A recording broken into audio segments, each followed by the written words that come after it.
Bonjour, vous écoutez bien La Confiture, je suis Sébastien, je suis avec Guillaume. Bonjour à tous. On a appris des trucs et on va vous les transmettre à notre façon parce que n'oubliez pas, la culture, c'est comme la confiture. La deuxième fois, c'est encore mieux.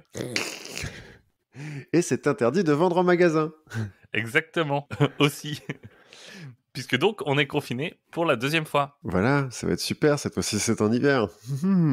C'est ça. Et donc, pour les gens qui s'intéressent au côté coulisses de la confiture, on est du coup pas ensemble. Donc, si y a des problèmes de son et tout ça, on s'excuse d'avance. Voilà, mais progrès par rapport à la dernière fois, on se voit quand même, grâce à la technologie. Exactement. Formidable. On peut pas encore se faire de hug, on n'a pas encore d'holo, mais ça viendra. Ça viendra.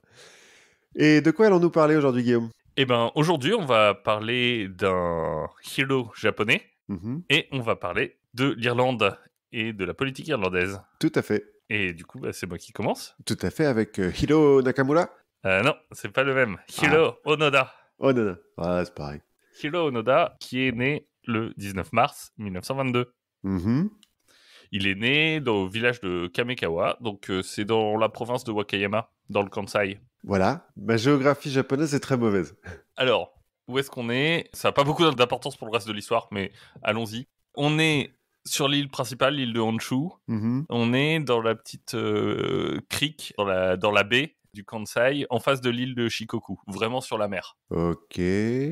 Bon, Voilà, si ça n'a pas beaucoup d'importance. ça n'a pas beaucoup d'importance, puisqu'on va pas rester au Japon très longtemps. D'accord. Et donc lui, c'est le 5e garçon d'une famille de 7. Mhm. Il a donc 4 frères, 2 sœurs. Dans sa bio qu'il a écrite, il se décrit comme un garçon petit, un peu frêle, mais qui se laisse pas impressionner. Il y va, quoi. On dirait quand même le début d'un manga. Hein. Alors, ça pourrait être le début d'un manga, ça pourrait être le début d'un film. Et puis, ça pourrait être le début d'un film qui traite aussi de la situation actuelle. Enfin, on verra les parallèles. D'accord. 1939, on va faire un petit pont dans le temps, hein. Il a 17 ans. Mhm. Il va travailler pour la Tajima Yoko. Alors, qu'est-ce que c'est? C'est une entreprise de lac. De lac. Enfin, de produits laqués. Enfin, D'accord. tu sais, les lacquerware en anglais. Tout ce qui est les plats, Oui. les bols, les trucs comme ça. Et en fait, il travaille à Wuhan, En Chine. en Chine. Parce qu'il a envie de voir le monde et de voyager. Bah oui, pourquoi pas, c'est bien. Ça forme la jeunesse. Et surtout, il se dit, je vais faire ça tant que je suis un petit peu jeune, parce que à 20 ans, comme tous les Japonais, je vais être conscrit. Service militaire. Service militaire. Tous les hommes de 20 ans, au Japon, à cette époque-là, qui est la bonne époque pour faire son service militaire au Japon, Oui. 1939, ils sont conscrits pour 2 ans. Et attends, et là, Wuhan, c'est sous domination japonaise ou c'est chinois? Alors, en 39, je pense que c'est sous domination japonaise, mais je suis pas sûr. D'accord. En tout cas, lui, finalement, ce qu'il fait, c'est qu'il attend un peu sa conscription, il attend son service, il essaye d'en profiter, il prend du bon temps, apparemment, il joue beaucoup au mahjong. Il sniffe de la laque.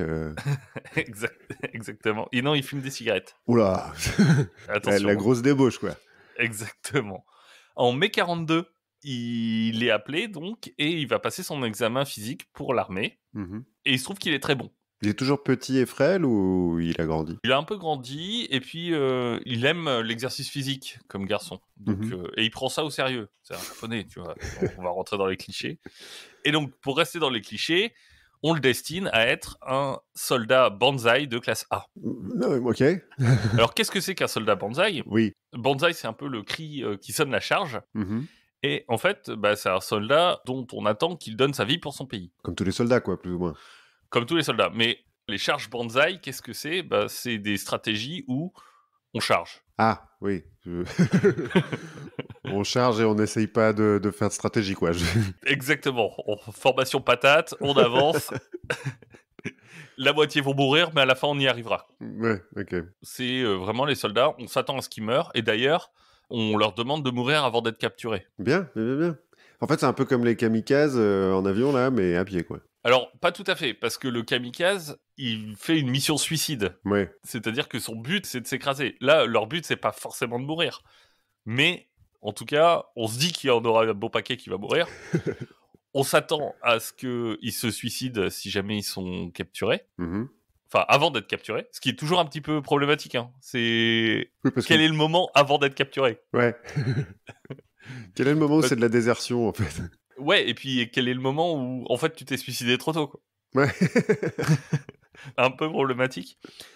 Et de toute façon, s'ils sont capturés sans s'être suicidés, ils risquent au retour la peine de mort. Cool, ça a l'air sympa. Cool, c'est sympa l'armée japonais. Donc lui, il est content, il prend ça très à cœur. Hein. Mmh. Donc il rentre chez lui avant d'être incorporé dans son régiment. Il va continuer à nager dans l'océan la journée pour s'entraîner. Il va faire du kendo le soir. Avec des blocs de ciment aux pieds, pour être plus Ouais, fort c'est quand il y ça. en a pas. Training montage. Et en fait, pendant ces classes, il est très très bon. Mmh. Et donc, on va dire, attends, toi t'es bon, on va peut-être pas te mettre dans, Les dans la commandos formation. suicides, là, bon. C'est pas des commandos suicides, hein, c'est le gros de la troupe, quoi. Oui, ouais, mais enfin, c'est la piétaille, quoi. Ouais, c'est ça. Et du coup, on se dit, on va pas forcément te mettre dans la piétaille. Donc, il est transformé à Tokyo. Et à Tokyo, il va devenir un commando de renseignement Mmh. qu'on appelle les Futamata, qui s'appelle aussi les Devil's Karma, le karma du diable. Euh... Et en fait, bah, c'est des sortes de commandos qui sont entraînés à la guérilla, aux embuscades, aux raids, bref, tout le contraire du reste de l'armée. Mais c'est des bérets verts, quoi. C'est un peu des bérets verts. En fait, c'est à la fois un peu des bérets verts et à la fois un peu des ninjas. En fait, c'est le clan du Scorpion. Pour ceux qui connaissent le livre des sacs à dos, exactement. C'est un petit peu ça. Et à la différence des autres, tu peux être capturé. Ouais, parce que après, t'es derrière les lignes ennemies et tu peux t'évader. Ouais, et puis surtout, toi, t'as été entraîné à résister à la propagande et aux renseignements ennemis, Mhm. et voir, tu peux faire de la désinformation. Euh... Donc le suicide, en fait, il est même interdit pour eux. Ah, d'accord. C'est les seuls qui n'ont pas le droit de se suicider. Exactement. Il y a une citation que un des formateurs va dire à Hiro, il va lui dire, ça peut prendre 1 an, ça peut prendre 5 ans, ça peut prendre 10 ans, mais on va venir te chercher. Alors tant que t'as un soldat, tu commandes. C'est un peu comme les officiers anglais, cela dit. Ils sont enfermés, il faut qu'ils s'évadent. Ils doivent Ouais. essayer autant de fois qu'ils veulent, il faut qu'ils s'évadent. Là, c'est pas ça. C'est là, tu t'inquiètes pas, on sera là, capitule pas. Si t'es capturé, tu fais de la désinformation, tu fais en sorte de t'en tirer au mieux, mais à la fin, on viendra. Ok. T'inquiète pas, on est là pour toi. Alors, 42, c'est une époque sympa pour être au Japon. Non, en fait, à ce moment-là, les Japonais ont pris les Philippines. Mhm. Pourquoi est-ce que les Philippines sont importants? Parce que c'est un moyen d'accès au Japon. Mm. C'est une voie maritime pour Mm. arriver au Japon. Mhm. Donc pour eux, c'est important de garder les Philippines. Et en octobre 44, donc là, il fait ses classes et tout ça, il y a la bataille de Leyte, L-E-Y-T-E, voilà. C'est les Américains qui attaquent les Philippines. Mhm. Et donc là, le Japon est menacé, Ouais. parce qu'ils se disent, bon, passer par la Chine, venir au Japon à pied par la Chine, c'est compliqué. Marco Polo essayé. Voilà. Mais en revanche, passer par la voie maritime, c'est un peu plus simple. Donc, Hiro et 48 autres de ses camarades de promotion vont être envoyés aux Philippines. Mhm. Donc, avant de partir, il va faire les adieux à sa famille. Bon, sa mère, elle lui dit tiens, je te donne cet héritage familial. Donc, elle lui donne une dague pour qu'il puisse se suicider. Mais il n'a pas le droit. Il n'a pas le droit, mais ça, elle ne le sait pas. C'est gentil, merci maman. Merci, merci maman. C'est ce que font les mères en général. Oui, tout à fait. Et quand tu pars t'installer pour ta vie, on dit tiens, si tu veux te suicider, mon fils. En décembre 44, il arrive à Manille, donc dans les Philippines. Le premier truc qui le choque, c'est qu'il découvre les prospectus qui sont largués par les Américains. Mhm.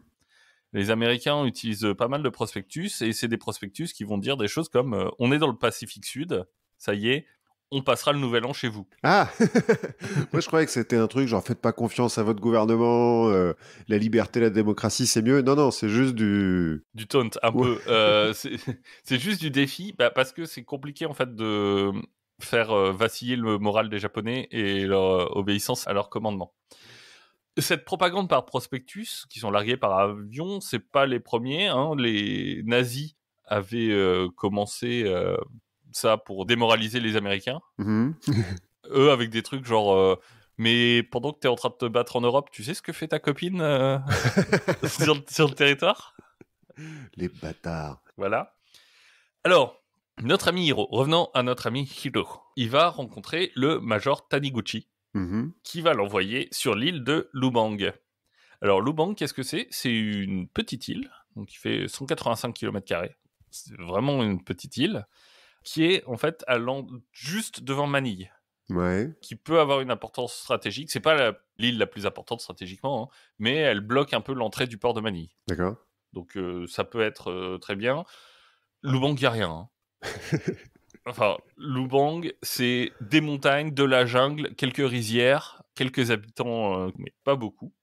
Notre ami Hiro arrive à Lubang. Il va rencontrer sur place le général Muto, qui est en charge de la force japonaise locale, qui lui dit je vais être honnête avec toi, ça va pas super fort. Bon, on va mettre sa carte sur table, là, on n'est pas très bien. Voilà, là, décembre 44, c'est pas le moment où on est le plus fringant. À ce moment-là, il est second lieutenant, et sa mission, ça va être de détruire les pontons, de détruire la piste d'atterrissage, si jamais les Yankees arrivent. D'accord. Lui, il va faire du sabotage. Ouais, mais en gros, il a été entraîné pour passer derrière les lignes ennemies, pour être un ninja et tout, mais on le laisse dans les lignes à nous, juste pour être le dernier pour faire péter le pont, quoi. C'est ça. Ok, bon. Le 3 janvier, on aperçoit la flotte américaine. Et le 28 février, les premiers bombardements arrivent sur Lubang. Bon, les Marines vont vite débarquer sur Lubang avec 4 tanks. Ils sont en nombre bien supérieur aux Japonais. Bref, c'est la débâcle. D'autant que Muto, lui, il a dit bon, c'est la merde. Te fais pas chier avec ces histoires de sabotage. En plus, il a un problème de rein. Qui est le général ou... Ouais, le général. Il a un problème au rein, donc il donne quasiment pas d'ordre. Et donc, Hiro, il peut pas faire grand-chose. La seule chose qu'il fait, quand même, Hiro, c'est qu'il va rassembler les soldats qui sont là, et il va les emmener dans les montagnes. En disant, la guérilla, c'est un truc que je connais. Vous inquiétez pas, ça va bien se faire. Vous inquiétez pas, je vais vous entraîner. Et donc, dans les montagnes, il va en fait emmener les troupes qui restent et il va les séparer en petits groupes. Et lui, il va repérer 2 soldats avec qui il va se lier et qui va emmener avec lui. C'est le premier classe Kazuka et le caporal Shimada. Ils partent à 3 dans la montagne, ils font leur petit groupe de guérilla. Les autres se dispersent. Et voilà, c'est le début de la guérilla de Hiro sur Lubang. Au bout de quelques jours, les combats se calment. Bon, parce que globalement, tout le monde, les soldats se sont barrés. Les Américains ont gagné, quoi. Les Américains ont gagné et c'est une île qui a peu d'intérêt. Ouais. Donc bon. On va pas la défendre non plus. Ouais, c'est ça. Donc eux, ils se barrent vers Manille pour continuer leur progression. Mais Hiro, lui, il s'en fout. Il se cache avec son petit groupe. Ils vont faire un petit feu, quand même, pour se réchauffer. Et ils vont manger de la banane, parce qu'il y a beaucoup, beaucoup de bananes. L'avantage des îles tropicales, c'est que tu meurs pas de faim. Tu vois, c'est un peu l'expédition d'honneur, mais... L'inverse. mais avec de la banane. Du coup, ils font caca mou, par contre. C'est une horreur. Ça va être l'île de la diarrhée, à peu près. Hein. Vers août 45. Donc là, ça fait 2-3 mois qu'ils sont dans l'île. Les bruits de guerre s'arrêtent. Genre, ils entendent plus de coups de feu, quoi, un truc comme ça. Ouais, c'est ça. Et plus de bombardements non plus, parce que dans le Pacifique, les bombes, ça fait du bruit. Ils sont pas très loin des Philippines. Donc vers août 45, les bruits de la guerre s'arrêtent. Octobre 45, ça va être leur premier contact avec l'ennemi.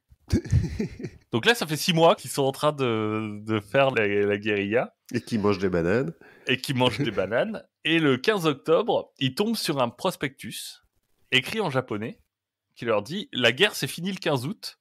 Revenez. » Les gars, arrêtez, c'est bon. Effectivement, bon, certaines sources un peu étranges te diront que la guerre, c'est fini le 15 août, enfin officiellement le 2 septembre, après l'accord de cessez-le-feu officiel. Mais Onoda, il n'est pas dupe. Il sait, hein, la contre-information, il connaît. Exactement. Il sait qu'on essaye de jouer avec son cerveau. Il sait qu'on va essayer de le duper. Donc, il va plutôt en profiter pour bien étudier l'île. Non. On va étudier l'île, comme ça, quand les troupes japonaises arriveront, on pourra les aider. On pourra faire une contre-attaque de dingue. Donc, on continue, les bananes, le campement, tout va bien. Décembre 45, nouveau prospectus, qui est en fait un ordre signé par le général Yamashita donc le général en chef de l'armée de Manille, des Philippines, de se rendre. Et en plus, il y a une carte de l'île avec un petit cercle, genre, vous êtes là. Ah ouais, donc ils sont au courant quand même, l'armée japonaise. Ils ont compté leurs mecs et tout, ils ont fait attends, il nous en manque 15 là. Ouais. Bon, Hiro, il est pas con. Ouais. Il est pas con, il sait que c'est de la propagande. Mhm. Déjà parce que le ton est un peu menaçant. Donc les Japonais se menaceraient pas entre eux. En plus, la façon dont l'ordre est formulé, c'est le général Yamashita qui dit qu'il y a un ordre officiel de l'empereur pour que les soldats japonais se rendent. Et lui, il dit un ordre officiel de l'empereur, je crois que ça n'existe pas. Dans le protocole, l'empereur il donne pas d'ordre officiel. Exactement, l'empereur il parle pas à moi, quoi. Oui, logique. Et en plus, il y a quand même une grosse faille dans cet instrument de propagande. C'est que tout le monde sait que les Japonais, jamais ils se rendront. Oui, de toute façon, ils ont été entraînés pour. Et le peuple japonais combattra jusqu'à la mort. Oui. Si la guerre est finie, c'est qu'il n'y a plus de Japon. Que le Japon a conquéré le monde, quoi. Ou que le Japon règne sur le monde. Mais c'est pas possible qu'on se rende. Bon, en 46, on n'entend plus de tirs. Bah, c'est quand même un an plus tard, quand même. Mais on voit un ennemi approcher. Ah. Un ennemi s'approche, c'est un homme. Et en fait, ils se rendent compte, notre petit groupe de Onoda, Kazuka et Shimada, ils se rendent compte que en fait, c'est pas un ennemi, c'est un autre soldat japonais. Bah, c'est peut-être un de leurs potes. Exactement. C'est le 4e classe Akatsu, et qui est paumé. En même temps, il est 4e classe, le mec, quoi. Ouais. Et Akatsu, clairement, c'est pas la même catégorie que les 3 autres. Ça va plutôt être une bouche à nourrir. C'est un peu le personnage black du manga, quoi. Ouais, c'est un petit peu ça. Ça va être un peu le mec à une bouche en plus à nourrir. En parlant de nourriture, bon, Hiro raconte qu'il mange de la banane bouillie. Son commentaire, c'est pas bon, mais c'était notre régime principal. Alors parfois, ils améliorent un peu l'ordinaire quand même. Hein. Ils vont aller voler des vaches de temps en temps aux fermiers et leur voler du riz. Alors du coup, bah, ils y vont en mode braconnier, quoi. Ils chopent une vache, ils la tuent, ils la remontent dans la montagne.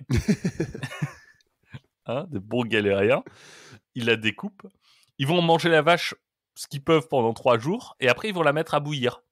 Ouais. Et en fait, ils vont rebouillir la viande tous les 2 jours. Oui, une vache, ça peut nourrir une personne pendant 4 mois. Ah, pas mal, pas mal. T'imagines, ça fait 120 jours, ça fait 60 fois bouilli. Ça doit avoir du goût à la fin. Ouais. Ça doit être génial. Je pense que, bah, tu vois, par rapport aux os de la d'honneur partie, au bouillon d'os, bon. Faut voir. Mais jamais ils se posent des questions que les paysans, ils ont des vaches, des rizières, tout se passe bien. Ils en avaient avant. Ouais, mais ils ont pas l'air de se faire de la guerre, quoi, tu vois. Non, mais les paysans, c'est des Philippins, eux, qui est des Japonais, qui est des Américains. Ouais, c'est pareil. C'est pareil. Ouais. Il n'y a pas d'ordre. Donc il continue. Il y a des buffles aussi, des buffles d'eau, mais c'est dégueulasse.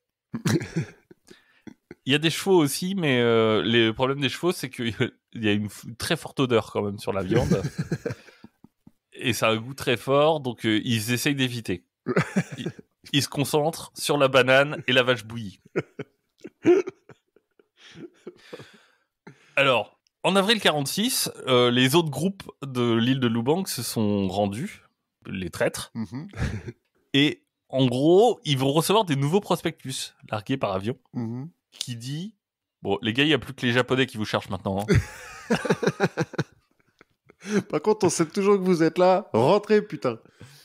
Et il y a notamment des signatures des autres groupes de Lubang qui se sont rendus, mais ça trompe pas Hiro. Bah non, c'est des lâches. Bah non. C'est des lâches qui se sont pas suicidés. Bah, ils voient bien que que les prisonniers, ils ont été forcés à écrire ça. Bah oui. Ça a un sens. Bon, en revanche, les prospectus commencent à devenir un peu plus spécifiques. Maintenant, les prospectus mentionnent leur nom. Au 4 Au 4. Ils continuent à bien se planquer, à faire de la guérilla. Ils marchent. On reviendra un peu sur les conditions. C'est des conditions hyper sympas. C'est le Club Med, mais pas trop. En voyant ces prospectus, Akatsu commence à douter, quand même. Il dit, vous êtes sûr quand même que la guerre est pas finie, chef ? Parce que quand même, hein, là... Parce que quand même, Shimada dit, il a peut-être pas tort, le bleu, là. Onoda dit, ok, moi je suis sûr que vous avez tort, mais c'est moi le chef. Donc ce que je vous propose, c'est que je vais descendre tout seul et on va voir ce qui se passe.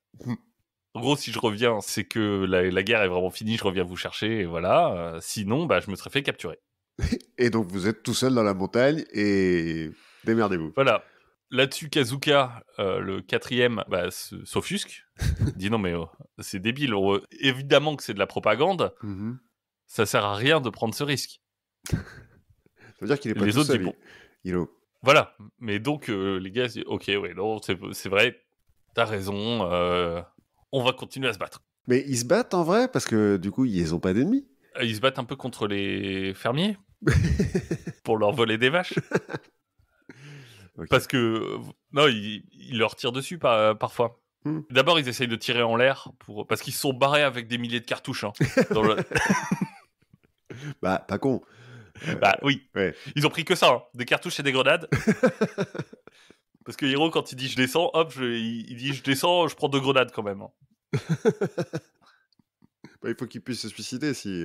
Oui. Ah non, lui il se suicide pas. C'est pas trop son cas, mais donc il y a quand même des interactions qui sont pas faciles avec les fermiers du coin parce qu'ils viennent leur voler leurs vaches, quoi. Ce qui est pas très cool.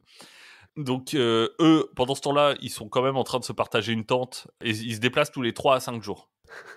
En plus, ils se sont même pas arrêtés dans une grotte et tout en disant vas-y, ici c'est chez nous. Non, non, c'est la guérilla, on bouge tout le temps, toujours en mouvement. Donc ce qui veut dire aussi qu'on peut pas avoir des trucs très solides. Ouais, oui. Donc on dort par terre, Exactement. Bon, il faut savoir que sur Lubang, la saison des pluies, elle dure de juillet à octobre. Et pendant la saison des pluies, clairement, ce que dit Hiro, c'est que la tente, elle sert à rien. De toute façon, on est mouillé pendant 4 mois, et puis voilà, quoi.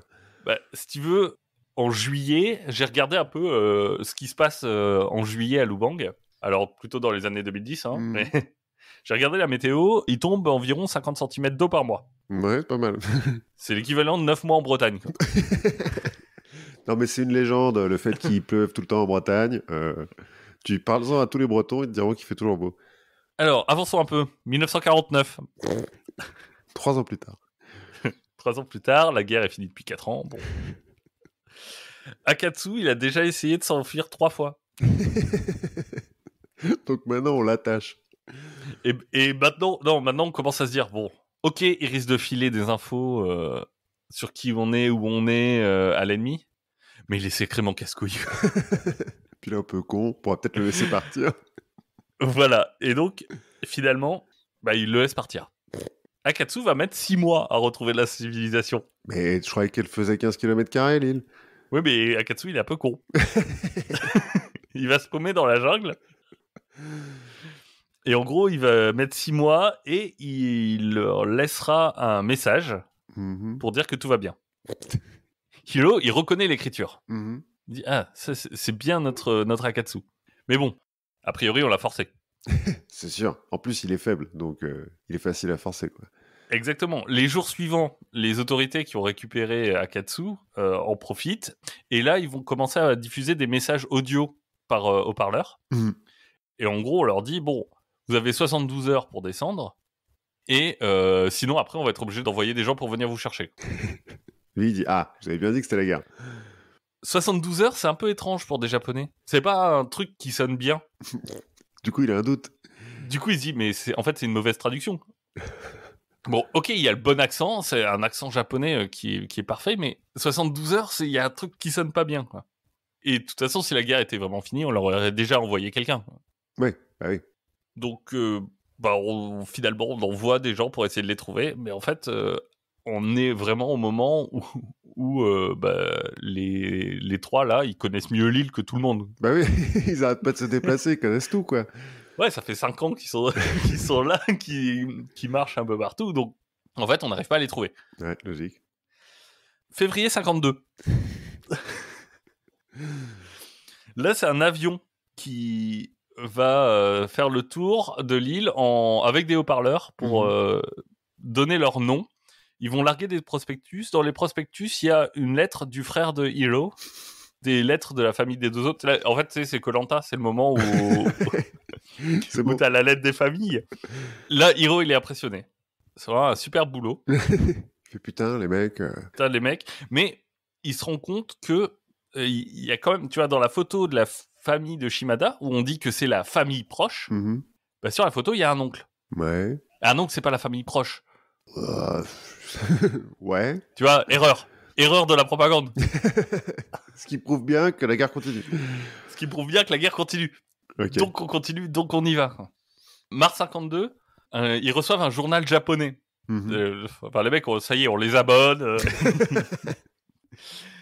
Et dedans, il y a un article à propos de Nobuhiko Jinbo, donc qui est en fait le négociateur de la paix. De la paix entre les Japonais et les Américains. Et eux ils se disent, c'est dingue, parce que le journal, il est vrai. Il n'y a pas de doute. Mais l'article, il est faux. Voilà, Hiro, il invente les fake news. Mais il a raison, il faut tout remettre en question. En 53, lors d'une petite virée vache, Shimada est touché à la jambe lors d'un échange de coups de feu avec là, c'est des pêcheurs en l'occurrence qui sont dans le coin. On va lui faire une attelle, on lui met du gras de vache.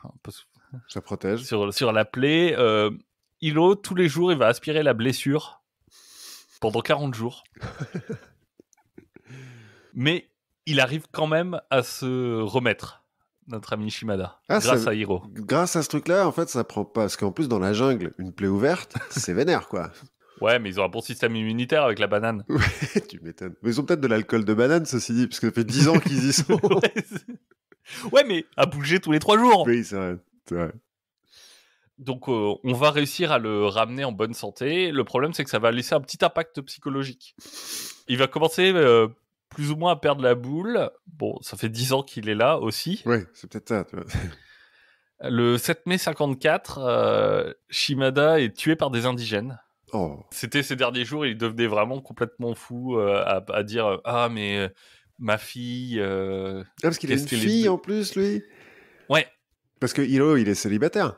Hiro, il est célibataire. Ouais. Mais les autres, ils ont de la famille. Kazuka, lui, je crois qu'il a une femme qui était enceinte, je crois. Non, c'est Shimada, sa femme était enceinte. Il se dit « Ah, mais ma fille, qu'est-ce qu'elle devient ?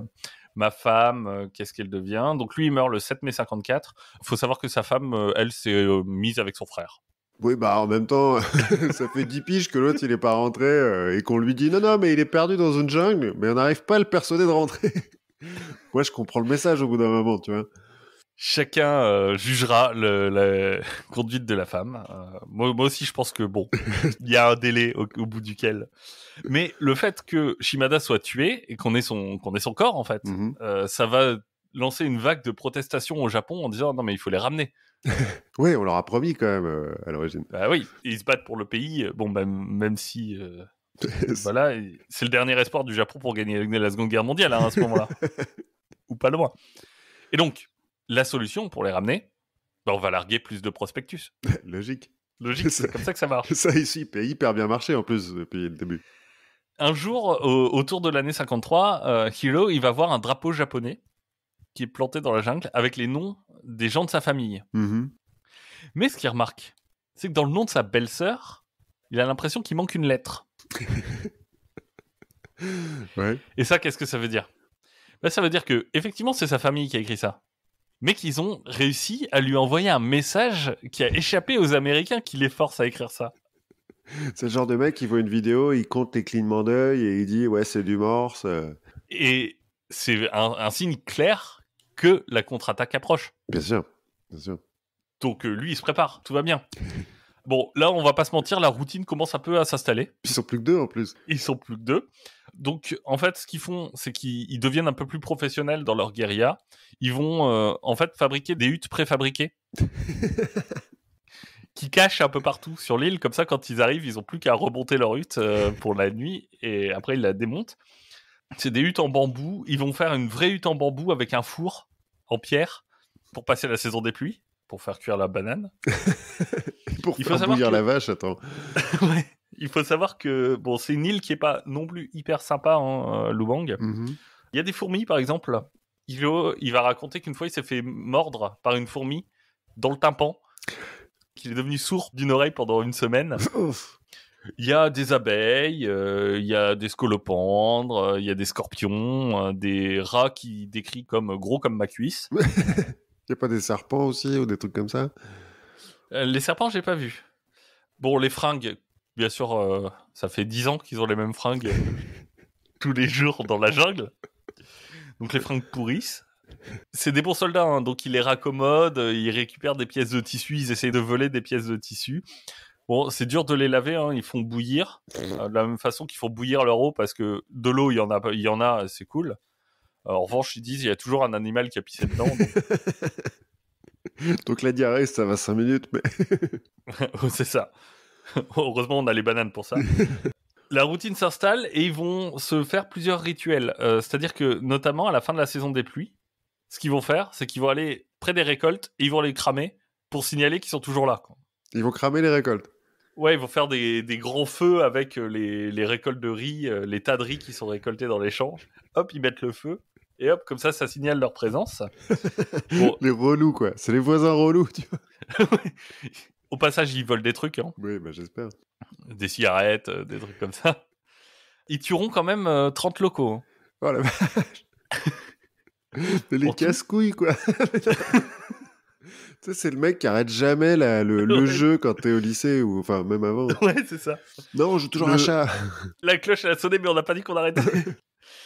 Le 28 du mois, ils se coupent les cheveux, par exemple. À tous les mois, le 28... Tous les mois, le 28, on se coupe les cheveux. Et ils deviennent un peu proches, tu vois. Ils s'inspectent mutuellement leur urine et leurs excréments pour être sûrs qu'ils sont en bonne santé. C'est bien, ils ont raison. Là, on va arriver en 58, donc ça fait 5 ans qu'ils sont juste tous les deux. Ouais. 12-13 ans qu'ils sont dans la jungle. Et là, ils entendent à nouveau des haut-parleurs, et c'est la voix de leur famille. Bon, un autre enregistrement. Mais Hiro, quand il l'entend, il se dit, il y a un truc de bizarre, j'ai pas l'impression que ce soit un enregistrement. Mm-hmm. Donc il va se rapprocher. Il va se rapprocher et il va voir quelqu'un qui a la même stature que son frère. Mm-hmm. Il se rapproche pas assez près pour le voir distinctement. Mais il se dit, il y a peut-être un truc. D'autant que la personne en question est en train de chanter le chant typique de son lycée. Mm-hmm. Mais au bout d'un moment, la personne est à peu près prise d'émotion et donc sa voix commence à dérailler. Et ben voilà, là, Hiro, il sait. C'est une preuve. Il sait, mais bon, il se dit quand même, les Américains, ils sont hyper forts. Ils ont réussi à trouver un prisonnier qui ressemble à mon frère.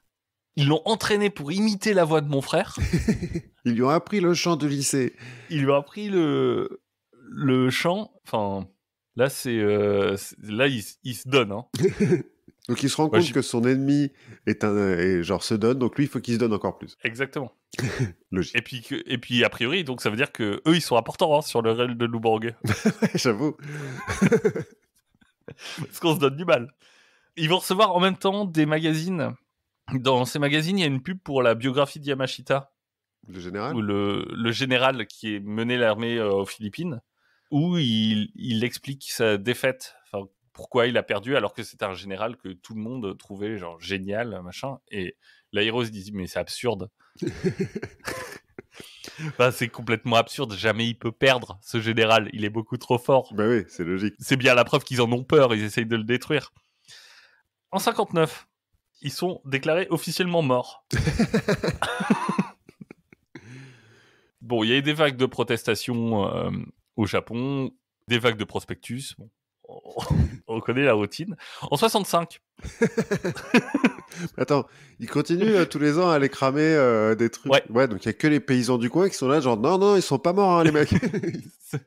C'est ça, mais il n'y a pas de preuve que c'est eux, en fait. Oui. En 65, en allant cramer les récoltes, ils trouvent une radio. Mm-hmm. Ils trouvent une radio et là, ils se disent, la propagande américaine, ils sont ultra forts.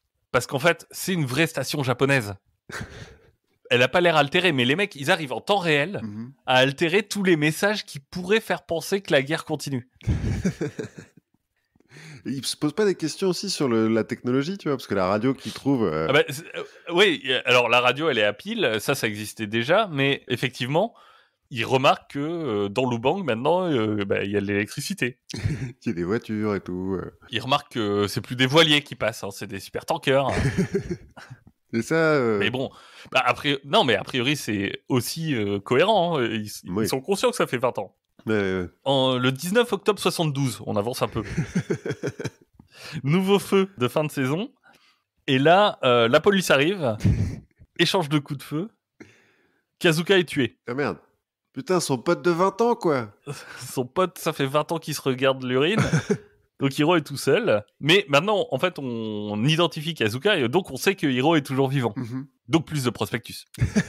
Logique. On va lui envoyer un poème de son père qui dit même pas un écho ne répond à mon appel dans la montagne estivale. C'est beau. Hiro, il va lire les prospectus et on va parler de Kazuka dans les prospectus.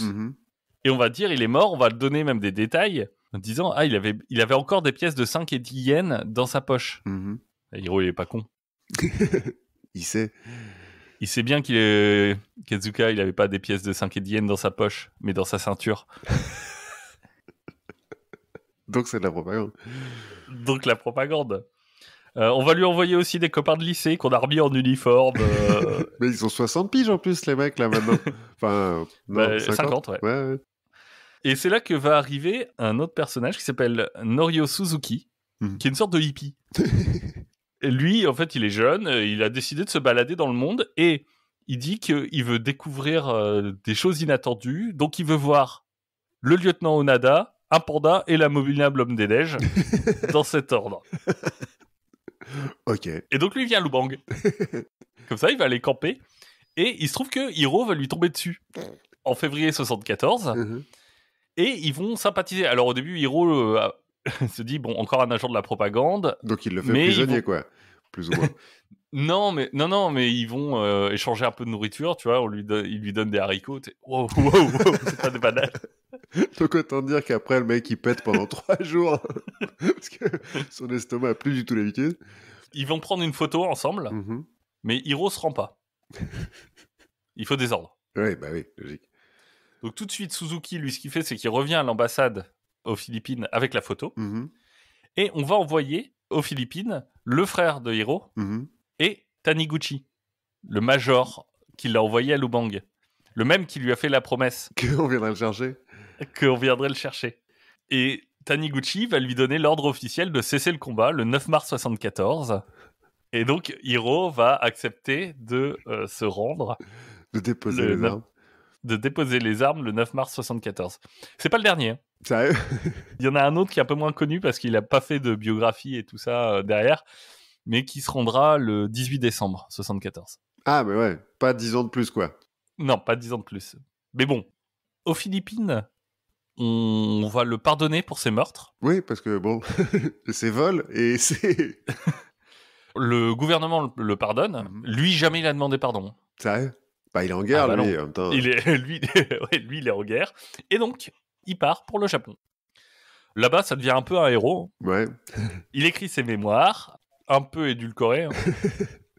Je sais pas à quel point il parle de banane, mais il dit qu'il a pas tué de gens. Bah, c'est peut-être, en même temps, il a peut-être donné des ordres, c'est pas lui qui les a tués. Alors, peut-être. On ne saura jamais. Mais en gros, c'est un épisode sur lequel il passe pas. Le gouvernement va vouloir lui donner de l'argent, il va dire non. En fait, il va pas dire non, il va le prendre et il va le donner à une œuvre de charité.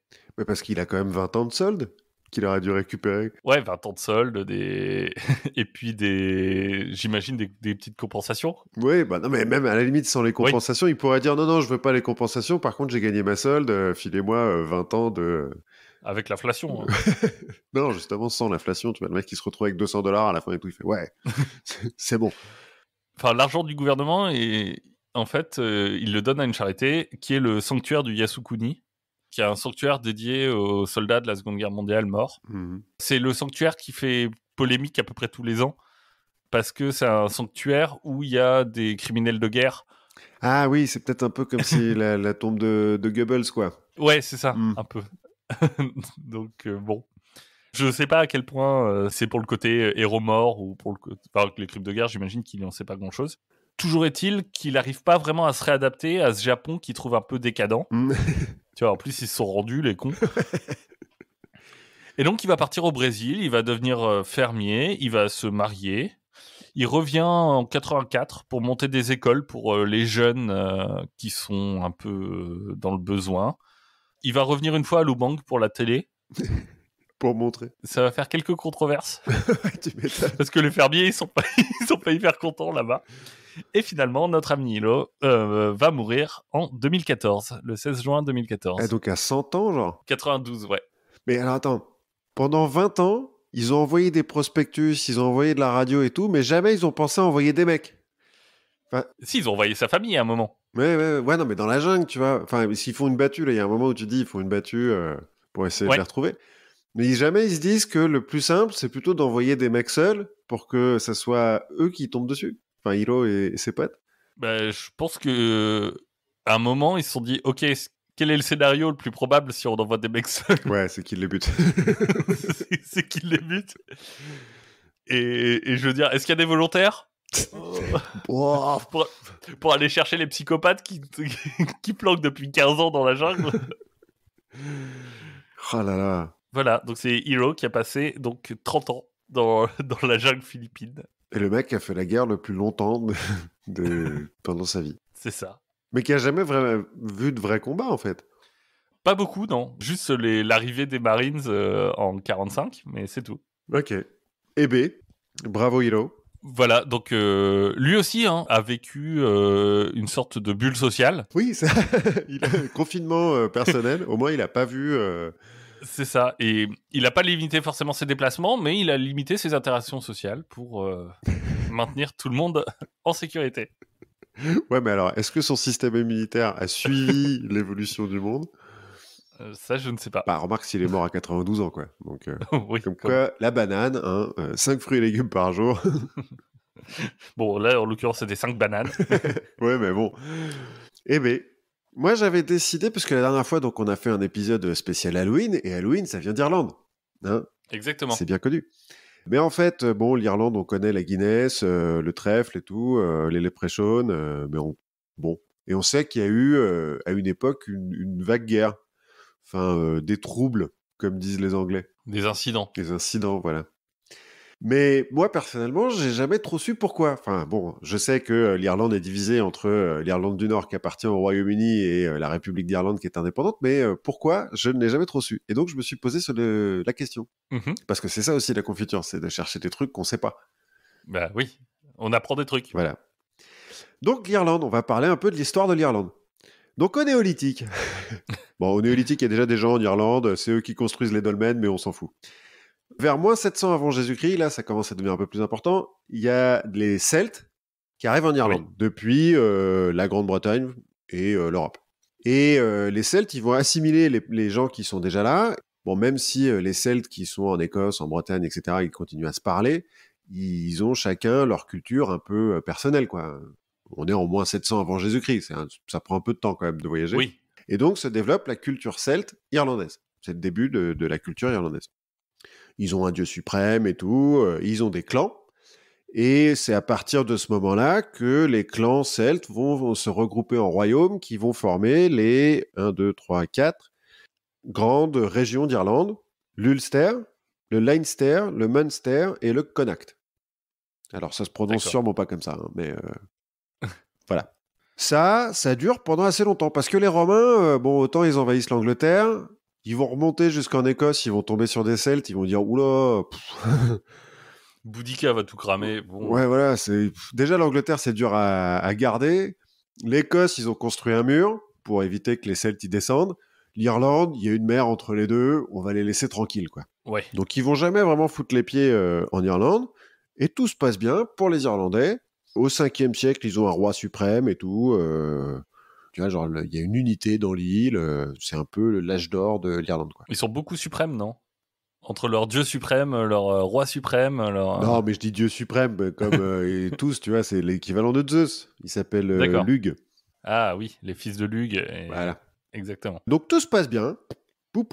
Jusque, bon, alors au 5e siècle, il y a un certain Padraig, parce qu'ils font quand même des razzias en Angleterre, de temps en temps, ça reste des... Ouais, c'est des pirates, ouais. Un peu, ouais. Donc là, ils font une razzia en Angleterre, ils chopent un certain Padraig qui ramène comme esclave. Hein. Le mec va rester 6 ans esclave dans un champ, mais il a la foi en Dieu. La vraie foi, Oui. enfin dans le vrai Dieu. Voilà, c'est ça. Pas en Lug et ses potes, hein, dans le vrai Dieu, quoi. Fini les conneries. Voilà. Bon, Padraig, il s'enfuit, mais il a bien aimé l'Irlande, donc il va y revenir, et puis en fait, il va catholiciser tout l'Irlande. Syndrome de Stockholm. Ouais, un petit peu, c'est ça. Bon, bah c'est Saint-Patrick, hein, Padraig. Oui. Donc voilà. Mais ça se passe bien, hein, la christianisation de l'Irlande. C'est les bardes qui font ça surtout. Il y a un peu de syncrétisme, tout se passe bien. Tout ça, ça va. Bon. On continue un petit peu. Il y a des Vikings qui vont passer au 8e siècle pour faire des razzias. Bon, c'est de bonne guerre. Hein. Et ils vont s'installer un peu. C'est les Vikings qui vont faire de Dublin une vraie ville, par exemple. D'accord. Jusque vers l'an 1000 où, en fait, ils s'installent puis ils se font assimiler. Les Celtes, ils assimilent assez bien. Ils ont assimilé le christianisme, ils ont assimilé les mecs d'avant, ils assimilent les Vikings. Ouais, ils sont open, quoi. Ouais, puis je sais pas, l'Irlande, ça vous gagne, quoi. Faut croire. C'est ça, tant qu'on peut se mettre une bonne pinte ensemble. Ouais, voilà, il n'y a pas de raison de se battre, quoi. Donc, période de paix, j'ai même vu que c'était un âge d'or de l'Irlande. Bon, tout va bien. Jusqu'en 1155, où le pape Adrien IV, qui est le seul pape anglais depuis le début de la papauté. Oui, bah, disons que les chances d'avoir un pape anglais sont considérablement amenuisées depuis. Oui, mais à l'époque, voilà, ils sont cathos. Donc le pape Adrien IV, il va dire au roi d'Angleterre, bah, vous avez qu'à conquérir l'Irlande parce que c'est pas des bons cathos, ils n'ont pas reçu le mémo de la réforme grégorienne, là, donc allez-y. Les Irlandais n'ont rien demandé à personne, hein, c'est juste que c'est un peu loin. Voilà. Bon, le roi il est un peu occupé, mais en 1166, il se trouve qu'il y a un des rois irlandais, parce que donc il y a un roi suprême, mais il y a des petits rois quoi, sur chacun des roiteaux, quoi. Ouais, sur chacune des 4 régions. Donc il y a le roi de Leinster qui se fait virer par ses opposants, on va dire, et qui va faire l'erreur bête d'aller demander de l'aide au roi d'Angleterre. Oh, mais bien sûr. Le roi d'Angleterre. Ah bah alors justement, j'ai un pote là qu'on appelle Strongbow qui s'ennuie, Richard Fitzgilbert. Donc il va revenir avec vous et il va vous aider. Les troupes anglaises débarquent en Irlande. 2 ans plus tard, le roi débarque en Irlande, le roi anglais. Et bon, bah voilà, ils prennent un bout de l'Irlande. Et donc ils vont se dire, cette technique, elle est pas mal. C'est pas mal. On va refaire. Pour plus tard, on va le noter dans un coin. On va le refaire. C'est le début de la présence anglaise en Irlande. Donc à ce moment-là, c'est présence là, à ce moment-là. Bah, en fait, il y a un bout de l'Irlande qui devient un État vassal du Royaume d'Angleterre, mais il y a un bout de l'Irlande qui est en bas. Tu vois, c'est le 12e siècle, quoi. Ils ont un peu d'autres chats à fouetter, les Anglais, parce qu'il y a une guerre de 100 ans, il y a des croisades et tout. Ouais, et puis en termes d'administration centrale, c'est pas complètement au point. Non, pas tout à fait. Mais bon, il y a des Anglais qui s'installent, du coup. Mais donc, comme Henri II, là, c'était l'arrière-petit-fils de Guillaume le Conquérant, c'est encore des Anglais normands, des Anglo-Normands. Oui, des Vikings, quoi. Ouais, plus ou moins. Donc, ils s'installent en Irlande, bah, ils se font assimiler. Comme les autres Vikings. Mais en Angleterre, ça plaît pas, ça. Donc, en 1366, le roi va imposer les statuts de Kilkenny, qui interdit... Tout le long de ce sujet, on est d'accord qu'on va utiliser que des noms de bière. Hein. Ouais, plus ou moins. Ou de whisky. Ou de cidre, pour Strongbow. Ouais, voilà. Donc, les statuts de Kilkenny interdisent aux Anglo-Normands qui vivent en Irlande... On embrasse Binous USA au passage. Ouais. Parce qu'en plus, ils sont en Louisiane, et en ce moment, c'est pas très fun, la Louisiane. Ils viennent de se taper un beau typhon, donc... Oui, j'ai vu une vidéo, il y avait un restaurant qui passait sur le fleuve, c'est pas normal. Donc, revenons à nos bières irlandaises, ouais. Voilà, donc les statuts de Kilkenny interdit aux Anglo-Normands de parler le gaélique, enfin l'irlandais, et de s'habiller à l'irlandaise, de se marier avec des Irlandais ou des Irlandaises, de vendre des chevaux et des armes aux Irlandais, parce qu'il ne faudra pas non plus qu'ils puissent se battre. En gros, c'est les premières lois ségrégationnistes en Irlande. D'accord. Si je dis première, c'est qu'il va y en avoir d'autres. Hein. Qu'a priori, c'est pas les dernières. Non. Bon, mais cela dit, les statuts de Kilkenny, ça s'applique vite fait. Hein. C'est quand même pareil, les Anglais sont un peu occupés sur le continent à cette époque-là. Et puis en 1485, Henri Tudor va renverser Richard III. Oui. Et le Lord Deputy d'Irlande, il a misé sur le mauvais cheval. Il a misé sur Richard III. Bon. Voilà, pas de bol, on peut pas savoir. Pas de bol pour lui, et j'imagine surtout pas de bol pour les Irlandais. Oui, parce que lui, finalement... Eux, ils ont misé sur pas beaucoup de cheval, j'imagine. Eux, ils s'en foutent, un peu, hein, parce que bon, c'est pas leur roi à eux. Et puis d'ailleurs, le Lord Protecteur, là, il va faire quelques années de prison, mais après, il redeviendra Lord Protecteur, donc ça va. Hein. Oui. Mais Henri... Une Balkany, quoi. Ouais, un petit peu.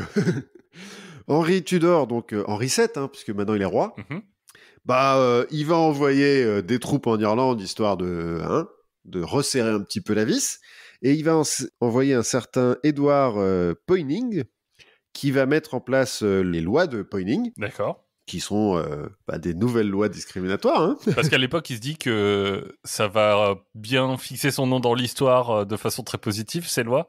Non, alors en fait, les lois, à la base, c'est les statuts de Drogheda. D'accord. Mais l'histoire a retenu les lois de Poynings. Parce qu'il n'a pas dû les faire appliquer de façon très cool. Ouais. J'ai l'impression que c'était un petit peu un bourrin quand même, Poynings. Et donc cette fois-ci, parce qu'il y a un parlement en Irlande quand même, de nobles, hein, mais il y a un parlement, et à cause des lois de Poynings, toutes les décisions qui sont prises par le parlement irlandais doivent être approuvées, validées par le roi d'Angleterre. Donc on renforce un petit peu en termes d'autonomie, là on descend d'un cran. Ouais, voilà. Et donc Henri VII se proclame seigneur d'Irlande.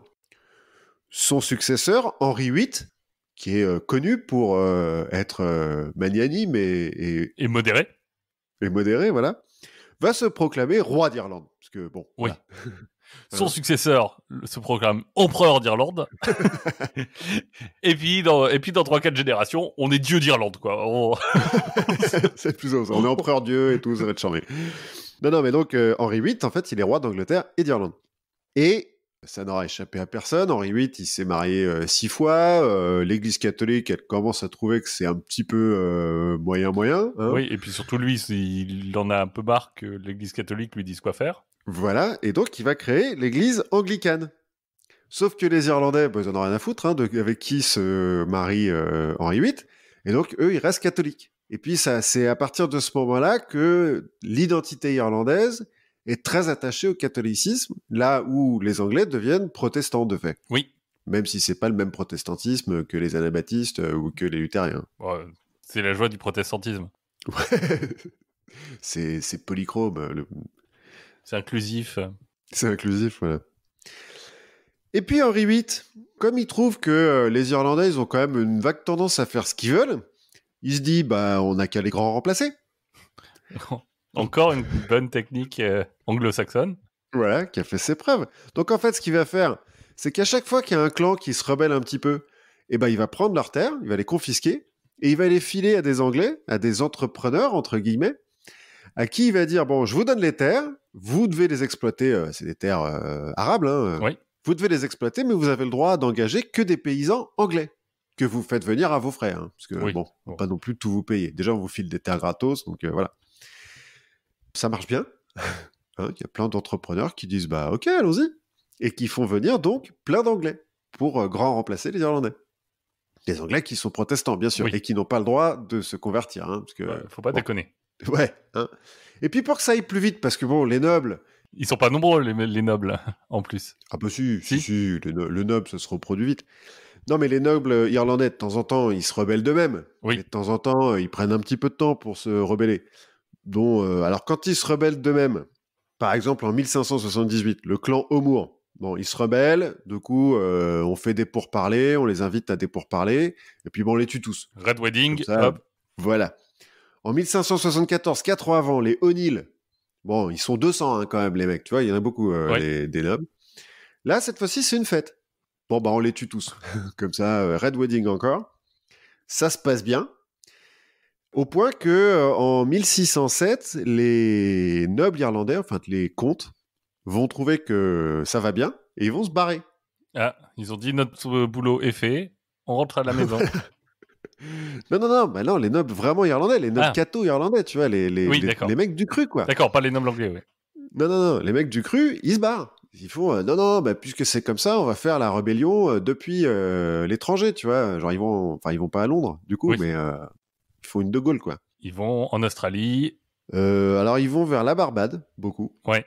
parce que c'est une des seules colonies anglaises où ils ont le droit d'aller. Et puis ils vont en Europe continentale, en fait. Oui. Sauf que l'Europe continentale en a un peu rien à foutre. Et puis que les les paysans irlandais, ils se retrouvent, qui étaient un petit peu métayers, hein, donc qui n'étaient pas forcément propriétaires de leurs terres, ils se retrouvent avec des lords anglais qui arrivent et qui disent ici c'est chez moi maintenant, mais toi t'as plus le droit d'y travailler. C'est mon paysan anglais à moi qui a le droit. Je te présente John, gros, il va prendre ta place. Il va prendre ta place. En gros, en 1650, donc en un siècle, il y a 125 000 colons anglais qui vont s'installer en Irlande. Ok. Ça fait. Il y avait quelle population du coup à ce moment-là? 125 000 colons, ouais, c'est pas une grosse. Il y a encore une majorité d'Irlandais et Irlandais cathos en Irlande, mais ça fait quand même beaucoup de monde, quoi. Et puis, il se trouve que en 1641, en Angleterre, on a une révolution. Oui. Bon, du coup, les Irlandais, ils en profitent un petit peu pour se révolter, hein, c'est de bonne guerre, voilà, quoi. Et ils choisissent un peu le mauvais cheval. En gros, ils choisissent pas le cheval d'Olivier Cromwell, qui va être celui qui va prendre le pouvoir après la décapitation de Charles Ier en 1649. Bon, Cromwell, il le prend mal, donc il va débarquer en Irlande avec des troupes. Et Cromwell, il prend un peu tout mal, non? Ouais, puis quand il prend les trucs mal, il est pas hyper... il est un petit peu comme Hilo, quoi, tu vois, il va jusqu'au bout de la guerre. Donc, il va massacrer environ 400 000 catholiques irlandais. Ouais. Alors bon, en fait, il massacre pas 400 000 mecs, mais à cause de lui, il y a 400 000 mecs qui meurent. En fait, il en massacre entre environ 150 000, et puis les autres, ils meurent de maladie, puis de famine. Enfin bon, c'est la guerre. Oui, voilà. Quand tu tues 150 000 personnes, il y a des répercussions. Voilà. Bon, en gros, il y a 400 000 morts, ce qui représente 20% de la population irlandaise catholique, hein, quand même. D'accord. Bon. Ce qui aide pour le grand remplacement, hein, ceci dit, en termes de proportion. Mais tu vois, si tu me dis 400 000 morts, ça veut dire que les 125 000, ils étaient 5% déjà. Hein. Ouais. C'est pas une... Ouais. Oui, c'est oui. Ça reste une minorité quand même, 5%. Mais cela dit, c'est 5% dont les lords anglais qui possèdent plein de terres, hein, du coup. Oui, c'est bizarrement les 5% qui possèdent 90% du territoire. Plus ou moins. Alors, pas à ce point-là, mais beaucoup, quoi. Et Cromwell, après avoir donc massacré un petit peu tout ce beau monde-là, il va mettre en place les lois pénales. Alors, en fait, il y a déjà des lois pénales qui ont été mises en place avant, mais lui, il va les renforcer, qui sont pour le coup des vraies grosses lois discriminatoires, ségrégationnistes même, puisqu'elles interdisent aux catholiques de se marier avec des protestants, ça... Oui, on se mélange pas. Bon. Oui, voilà, mais ils n'ont plus le droit de travailler dans la fonction publique, ils n'ont plus le droit d'être dans l'armée, ils n'ont plus le droit de posséder des armes... Enfin, il y a plein de trucs qu'ils n'ont plus le droit de faire, quoi, en gros. Du coup, j'ai l'impression que les Anglais ne sont pas trop en train de lutter contre les séparatismes. On pourrait peut-être dire qu'ils sont en train de le créer, là, le séparatisme, parce que vraiment, ils leur en foutent plein la gueule aux Irlandais, qui, du coup, se raccrochent encore plus au catholicisme et à la culture un peu celte, en disant « Non, c'est à nous ». Mais sauf que ça marche pas. Hein. En 1661, dans le Parlement irlandais, t'as un seul catholique. D'accord. Alors... C'est représentatif à peu près. Ouais, c'est à peu près ça. Donc, ça se passe pas hyper bien. Mais... Après, tu vois, si le Parlement, c'est un truc un peu démocratique, genre suffrage censitaire, ou il faut avoir des terres pour pouvoir voter, c'est peut-être représentatif des gens qui ont des terres à la fin. Alors là, je sais pas à quel point il est démocratique. J'aurais tendance à dire que c'est encore les lords, hein, quand même, les nobles. Parce que ça va venir un peu plus tard, le Parlement élu, même en Angleterre. Ouais. En 1685, les Irlandais ils ont un petit peu d'espoir, parce que Jacques II, le nouveau roi d'Angleterre, est catholique. Ah. Donc ils se disent, super, ça va s'améliorer un petit peu, quoi. Et effectivement, Jacques II, il va abolir quelques-unes des lois pénales. Pas toutes, hein, parce qu'il faut pas déconner non plus. Mais... Oui. Et puis bon, je sens que c'est une embellie de longue durée. C'est-à-dire qu'en 1688, donc 3 ans plus tard, deuxième révolution. C'est nos amis d'Orange. C'est ça. C'est que Jacques II, il se barre vers la France. Et puis, il va prendre des soldats pour retourner en Irlande en se disant, depuis l'Irlande, je vais faire ma révolution nationale, ça va être chambé. Mais les protestants, enfin le gouvernement à Londres, il va appeler Guillaume d'Orange, le prince électeur des Pays-Bas, qui est marié avec la sœur ou la fille de Jacques, je sais plus, pas très important, qui de fait va se retrouver roi d'Angleterre, et qui, un petit peu comme Cromwell, le prend pas très bien qu'on utilise l'Irlande pour faire des rébellions, donc va débarquer en Irlande. On lui massacre pas trop de gens. Par contre, pas trop. Par contre, bon, c'est une guerre, hein, voilà, il est mort, quoi. Par contre, les lois pénales, il va les remettre en place et il va les renforcer, parce qu'il faut pas déconner non plus. Et c'est Guillaume d'Orange, puisque c'est la deuxième révolution, la glorieuse révolution, hein, selon la mythologie anglaise. La révolution orange.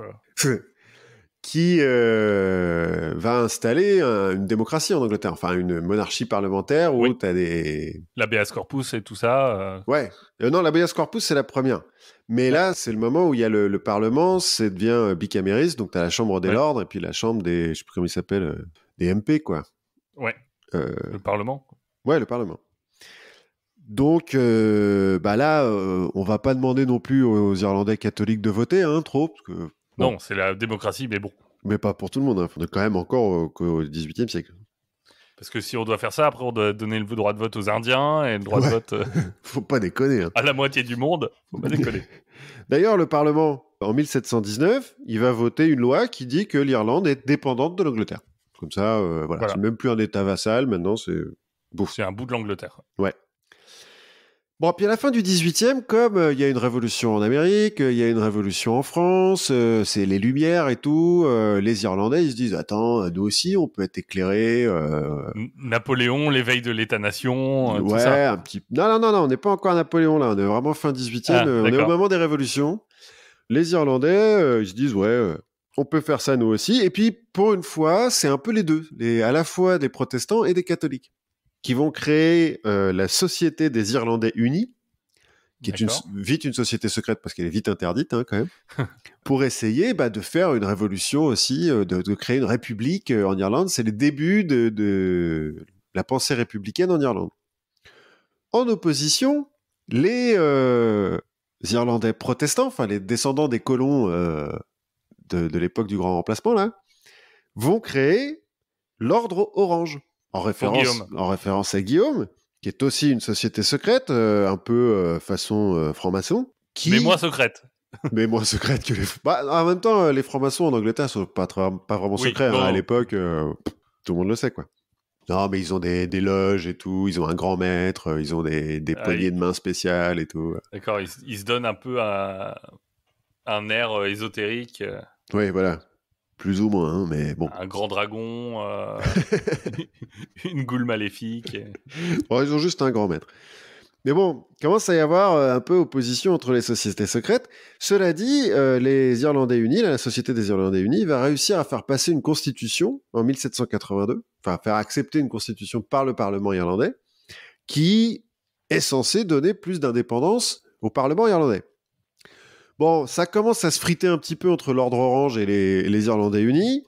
L'Ordre Orange va même, en 1798, se soulever. Enfin, ils vont prendre des armes et tout, et puis, allez, on va faire la guerre. Bon, les autres aussi, hein, les Irlandais Unis, ils ont fait venir des Français, parce que du coup, les Français, ils sont libérés. Puis ils sont en guerre contre l'Angleterre, donc s'ils peuvent faire chier les Anglais, ils font chier les Anglais. Donc il y a des soldats français qui arrivent. Ça, même avant la Révolution. Hein. Oui, oui, mais toujours, quoi. Oui. C'est un peu une tradition. Donc les Français, ok. Donc, soulèvement, 30 000 morts. Petit soulèvement. Et réaction de la couronne d'Angleterre, en 1800, l'acte d'union, qui va créer en fait le Royaume-Uni. Et qui va donner plus de liberté, plus de démocratie et une émancipation des peuples dans la joie et l'allégresse. Ouais, plus ou moins. Alors ça va créer le drapeau, hein, l'Union Jack. Oui. Mais ça va quand même dissoudre le Parlement irlandais. Mais en échange, il y a 100 députés qui viennent d'Irlande au Parlement anglais. Donc, un peu, quoi, tu vois. Oui. On pourra presque dire qu'ils y perdent pas tant que ça. Non, c'est vrai. Si parmi les députés irlandais, il y avait des catholiques. il y avait des Irlandais. Voilà, mais bon, pas trop. Bon, cela dit, à partir de ce moment-là, et puis au début du 19e siècle, les lois pénales, là, qui étaient hyper discriminatoires, ségrégationnistes, sont abrogées. Ça commence à se détendre un petit peu, puis on se dit, allez, pendant 40 ans, là, ça va dans le bon sens. Bon, puis 1845, il y a le mildiou qui arrive en Irlande. Ah, la fameuse crise de la patate. Voilà, parce que donc, une des conséquences des lois pénales, en gros, les propriétaires terriens irlandais catholiques, sous les lois pénales, pour pouvoir hériter des terres de leurs parents, alors déjà, c'était obligatoire de donner autant de terres que t'as d'enfants. Tu pouvais pas, comme c'était la tradition avant, donner tout à l'aîné qui Oui. ensuite se démerdait avec sa fratrie. Bon, t'es pas obligé de faire des trucs égaux. Si, il faut que ça soit Si. égaux. Ah, Dans ok. la loi, il faut que ça soit égaux. Et puis, il y a un petit peu d'impôt sur les successions. Faut que t'en files un bout à la couronne d'Angleterre. Bon, On se sert au passage, normal. normal. Mais en fait, le problème de ce truc-là, c'est que ça fait qu'au fur et à mesure des générations, les parcelles diminuent. Oui, ça se morcelle. Ça se morcelle, et autant quand t'as une grosse parcelle, bah, tu peux faire vivre ta famille, autant quand t'as une petite parcelle, c'est un petit peu plus compliqué. Et c'est pour ça d'ailleurs que la patate a été populaire en Irlande, parce que bah, t'as pas besoin d'une très grosse parcelle pour nourrir une famille avec de la patate. Mais parce qu'ils ont pas de banane. C'est vrai de ça. La banane pousse mal en Irlande, alors que la patate assez bien. Et donc le mildiou, bah, ça bute la patate, hein, c'est Oui. une maladie de la patate.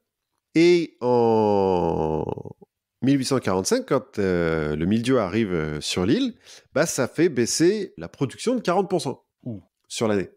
Ce qui, ça crée une petite pénurie. Effectivement. Mais on l'a vu, les Anglais, quand il y a un risque de famine, généralement, ils réagissent bien. Hein. Bah oui, on l'a vu en Inde. Voilà, par exemple. Bon, donc qu'est-ce qu'ils font là? Bah pareil. Ils vont récupérer toutes les patates qui restent. Ils vont récupérer toute la bouffe qui reste pour l'envoyer en Angleterre, et puis ils vont laisser crever les Irlandais. Ce qui fait que, en fait, la pénurie de 1845, s'ils avaient bien réagi, ça aurait pu s'arrêter là. Ça aurait fait une année un petit peu de disette, mais ça aurait pu aller. Bah, à la place, on va avoir 5 ans de famine. D'accord. Normal. 1 à 2 millions de morts, hein, Ouais. juste de la famine, ce qui représente 20% de la population à l'époque, plus 3 à 4 millions d'Irlandais qui vont immigrer vers les États-Unis, notamment, Ok. jusqu'en 1911. Hein. En fait, ça va durer pendant hyper longtemps, les répercussions de ce truc-là. Donc là, c'est 50% de la population hein, qui part, tranquille. Pendant la famine, le mot se répand. Enfin, tu vois, les gens sont au courant en Europe, dans le reste du monde. Oui. Donc, t'as l'Église catholique, notamment, qui fait la quête, quoi, pour aider les Irlandais qui sont en train de mourir de faim. Et puis, t'as des gouvernements qui donnent de l'argent. Ouais, directement ou en passant par... Bah, le problème, c'est comme la reine Victoria elle-même n'a donné que 2000 livres. Quand, par exemple, le sultan de Turquie veut en donner, je sais plus, 10 000 ou 20 000, la reine Victoria, elle dit, bah non, je vais avoir l'air de quoi, moi hein. Ouais, c'est ça. On va dire que je suis radine. Donc tu me donnes les 20 000 et moi je vois ce que je peux en faire. Non, même pas. Il allait dire, donc tu donnes que 1000, parce qu'il faut quand même qu'on montre que tu donnes moins que moi. Bon, par contre, tu peux envoyer des bateaux de nourriture. Donc il envoie des bateaux de nourriture, puis l'armée anglaise les confisque. Parce que, comme ça, Oui. Bah, ils en ont besoin. Ouais, on leur dit, c'est bien de nous avoir amenés jusqu'ici, le dernier kilomètre, on s'en occupe. ouais, vous inquiétez pas, on va bien le faire, parce qu'on connaît mieux le terrain, vous connaissez Oui. pas, vous êtes turc en plus, donc voilà. Et puis c'est compliqué, l'Irlande, c'est beaucoup de montagnes, de la jungle, vous risquez de nous perdre. Ouais, vaut mieux les laisser faire. Autre conséquence de la famine, là, avant la famine, on a 90% des Irlandais catholiques qui parlent l'irlandais. Oui. Qui parlent, alors certains parlent anglais, mais ils parlent irlandais, donc la langue gaélique. Après la famine, en 1860, ils sont plus que 20%. D'accord. Notamment parce qu'il y a plein d'orphelins. La famine, ça crée plein d'orphelins. Que les orphelins sont mis dans des orphelinats qui sont gérés par la couronne d'Angleterre, qui leur apprend l'anglais. D'accord. On a fait pareil avec les Bretons. Hein. Ouais, ça va. Je veux dire, ça va. Les langues régionales. Ouais, ça va un moment. Je respecte tout à fait les gens qui parlent les langues régionales. Mais ça crée des problèmes administratifs. C'est quand même mieux exactement. si tout le monde parle la même langue. Donc, l'Irlande n'est pas au top à ce moment-là. Hein. À la fin du 19e siècle, les nationalismes en Europe se répandent en Irlande. Hein, oui. Il n'y a pas de raison. Donc, on commence à avoir un mouvement indépendantiste, où cette fois-ci, plutôt que juste se rebeller clan par clan et puis se faire pourrir, on va essayer de faire ça politiquement. Alors, on a une autre société secrète, la Irish Republican Brotherhood, la fraternité des Irlandais républicains. Oui. En 1882, on a le Irish Parliamentary Party, le parti parlementaire irlandais, qui va pousser pour... alors lui, vraiment, va essayer de le faire au Parlement anglais, va essayer de faire passer des lois, une loi qui s'appelle la Home Rule Bill, la loi de... On est chez nous, on fait ce qu'on veut, on décide ce qu'on fait. Voilà, c'est ça, plus ou moins. Ça va mettre un petit peu de temps à venir, hein, parce qu'ils vont la proposer en 1886, elle va être rejetée. En 1893, elle va aussi être rejetée, Mais moins. Non, mais le Parlement va dire, bon, ils ont quand même l'air d'être vachement en colère, parce qu'il y a un peu les paysans là qui se retrouvent avec plus de terre, les paysans irlandais. Oui. Ils commencent à se rebeller, à prendre les armes et tout, donc pour calmer un peu le truc, on commence à faire une réforme agraire, on leur redonne un petit peu des terres, histoire de calmer le machin. En 1905, on a la fondation du Sinn Féin, dont on va parler, le parti qui est à l'origine de l'indépendance irlandaise. Sinn Féin, ça veut dire nous-mêmes. D'accord. Donc on reste un petit peu sur la même idée, hein, on se dirige nous-mêmes parce qu'on est chez nous. Et le Home Rule Act, là, va finalement être accepté en 1912, sauf qu'il va y avoir le veto de la Chambre des Lords. Wow. Ouais, parce que les Lords, ils font, oula, attendez, déjà qu'on a accepté la démocratie, tout ça, bon, on a le droit que de mettre des vetos. On donne ça, vous... ouais, hein. On donne ça, vous prenez ça, bon. Voilà, donc veto. J'ai même pas besoin de faire les gestes, je sais que je suis en podcast.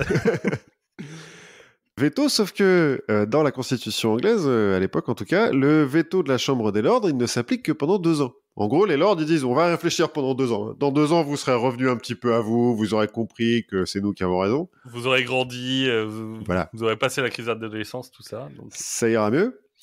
Mais 2 ans après 1912, bon, bah, il y a un petit événement européen qui fait que c'est pas trop le moment, quoi. Avant le début de la Première Guerre mondiale, t'as l'Ordre Orange qui a repris un petit peu du poil de la bête. Du coup, ils ont fondé une milice, hein, la Ulster Volunteer Force. Oui. Parce que j'imagine que ça doit être hyper bien pendant la Première Guerre mondiale d'avoir des milices chez toi qui se battent. non, ça c'est juste avant. Juste avant, c'est genre fin 1913, début 1914. Parce qu'en gros, je l'ai pas dit, mais les colons anglais, ils sont quand même vachement concentrés dans le nord-est, donc dans l'Ulster, ce qui va devenir l'Irlande du Nord, notamment parce que c'est la région la plus riche et la plus développée. Hein. Oui. Et en face de l'Ordre Orange, bah, t'en as d'autres qui vont, les républicains, les patriotes irlandais, qui vont aussi créer une milice. Donc, au moment où la guerre se déclenche, les mecs, ils sont armés, ils sont chauds, quoi. L'armée anglaise dit, bah, vous voulez pas aller vous battre contre les Allemands, plutôt? Tant qu'à faire. Tant qu'à faire. Bon, on a qu'à faire un truc, vous allez vous battre contre les Allemands, et on regarde celui qui est capable d'en tuer le plus. Ouais, c'est ça. Plus ou moins. Alors, ça marche, ça fait ça se calme un petit peu. Les Irlandais de souche, c'est la Irish Citizen Army, leur milice. Et la Irish Volunteer. Donc ça se calme un petit peu jusqu'en 1916, à Pâques, où les Irish Volunteers et la Irish Citizen Army se disent bon, puisque la couronne là, ils sont occupés à aller taper contre les Allemands, bah si on se révoltait. Quoi. Si on se révoltait, donc ils se soulèvent à Dublin, c'est que à Dublin. Oui. Ils proclament la République irlandaise, comme ça, sans demander leur avis à personne. Bon. Ça va durer une semaine, hein, parce qu'après, les Anglais, bon, bah, ils ont des bateaux, donc ils vont bombarder Dublin. C'est eux qui vont faire le plus de morts, hein, quand même, en bombardant, parce que, bon, c'est une ville, hein, quand même, Dublin. Bon, 450 morts, ça va. Oui. Et 2600 blessés. Et c'est encore eux qui ont un monument à Dublin, et je sais plus, ils sont un petit nombre de martyrs de la République. Je sais plus si c'est ce moment-là ou pas. Oui, si, sûrement, parce que en dehors des 450 morts et des 2600 blessés, là, le gouvernement anglais réagit un petit peu, il est un peu vexé, hein, quand même. Oui, et il va faire des exécutions un peu... Voilà, c'est ça, il va en exécuter 16, je crois. Pas tant que ça, finalement. Bah, justement, quand tu arrives à 16, tu commences à pouvoir mettre des noms, des histoires. Quand c'est 2 millions... Oui, il en exécute 16 et il en arrête 3000, hein, quand même. C'est Staline, quoi. C'est la mort d'un homme est une tragédie, la mort d'un million est une statistique. Ouais, c'est ça. Bah là, ils l'ont fait en mode tragédie. Ils vont mal le prendre, hein, les Irlandais. Parce que pendant une semaine, ils se sont dit, ah ouais, mais d'accord, on peut avoir une république, en fait. Et ça va faire des martyrs. Les 16, c'est des martyrs et tout. Bon, on va attendre la fin de la guerre, quand même, parce que, voilà, hein, les bateaux de guerre, ils sont là et tout. C'est un peu compliqué. Mais ça leur donne des idées. Le Sinn Féin, notamment, à la fin de la guerre, en 1918, il s'est un peu emparé de l'idée de république irlandaise et tout. Parce qu'avant, c'était... ils ne savaient pas trop. Hein. Ils étaient nationalistes, mais pas forcément républicains.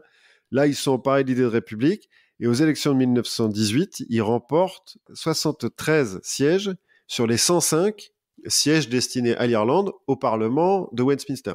Ouais, donc là, on a un vrai changement de paradigme. On a un vrai changement de paradigme.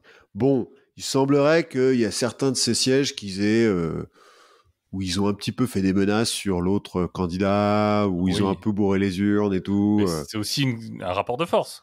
Ouais, en 1918. Mais bon, il y a quand même une grosse partie de la population qui les soutient.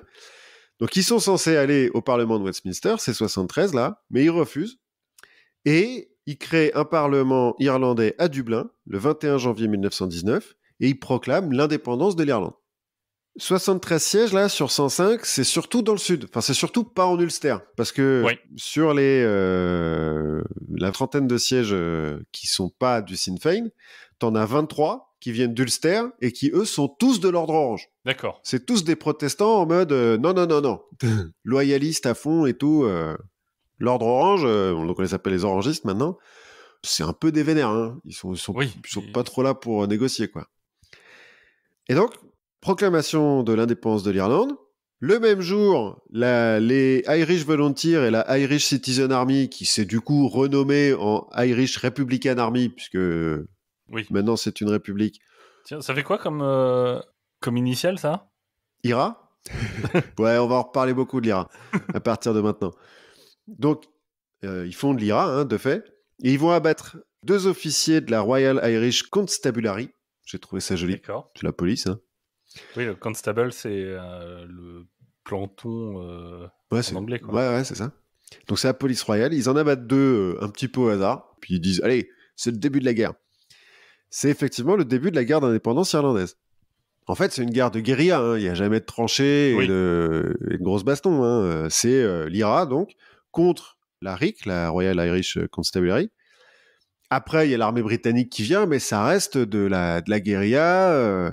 Et notamment à cause de l'insurrection de Pâques 1916, là, qu'on a appelé les Pâques sanglantes, en fait, la population, elle est hyper anti-anglaise. Bon, ça, et puis 1000 ans de... et puis 1000 ans dont vous marche sur la gueule. Voilà, peut-être. Hein. Ouais, mais en échange, regardez, on a le Titanic. Ouais, c'est ça, on vous a construit des trains. Attendez, les gars. Quand même. On a construit... Ouais, c'est ça. Alors la police, ils ont plus de bouffe, plus personne leur vend. Quand ils vont dans un magasin, les mecs, ils se font cracher dessus et tout. L'armée, c'est un petit peu pareil, ils ont du mal à se réapprovisionner, tout le monde leur gueule dessus. Et puis, le Sinn Féin, en collaboration avec l'IRA, en fait, plutôt que d'attaquer bêtement, de poser des bombes et de tuer des types, ils vont attaquer les intérêts britanniques. Donc, ils vont bloquer les tribunaux, ils vont bloquer les ports, les banques, etc. Il faut dire que l'IRA, elle est financée depuis les États-Unis, qui a 3 millions de dollars, je crois, qui sont envoyés pendant les 2 ans que vont durer cette guerre, parce que c'est assez rapide, en fait. En 1921, après 1400 morts, les Anglais, ils ont compris que l'Irlande sera ingouvernable, et donc, trêve, demandée par le gouvernement britannique, et le 6 décembre 1921, traité de Londres, et création de l'Irish Free State, donc l'État libre d'Irlande, qui est un dominion de l'Empire britannique. C'est-à-dire que ça appartient encore au Commonwealth. La reine d'Angleterre est toujours, enfin le roi en l'occurrence à l'époque, est toujours le roi d'Irlande, mais il a plus de pouvoir de toute façon, même en Angleterre. Oui. Mais ils font ce qu'ils veulent, à part ça, ils font ce qu'ils veulent. Donc c'est le Canada, quoi. Ouais, c'est ça. C'est un peu comme le Canada ou l'Australie ou des trucs comme ça. Et ils feront une constitution en 1922. Sauf qu'entre-temps, le Parlement anglais, quand il a senti que ça devenait compliqué, il a ressorti la Home Rule Bill, là, et il a dit, attendez, si on vous fait une Home Rule Bill, vous arrêtez la guerre. Non. Non. Vraiment, on leur donne ça, ils prennent ça. Ouais, clairement. Mais dans la Home Rule Bill de 1920, ils ont séparé l'Ulster du reste de l'Irlande, en faisant donc 2 parlements. Un parlement pour l'Irlande du Sud et un parlement pour l'Irlande du Nord. Et en 1921... quand l'Irlande du Sud donc devient indépendante, l'Ulster, elle dit non, nous on va rester dans le Royaume-Uni parce qu'on aime vachement ça, et puis qu'on est dirigé par des protestants loyalistes de toute façon, donc voilà. 550 morts plus tard, donc l'État libre d'Irlande va accepter en 1922 que, ok, vous pouvez garder l'Ulster, vous pouvez être indépendant. Parce qu'à ce moment-là, l'Ulster, grâce au Home Rule Bill, là... Oui. Ils ont aussi une indépendance qui ressemble à celle du reste de l'Irlande, c'est ça ?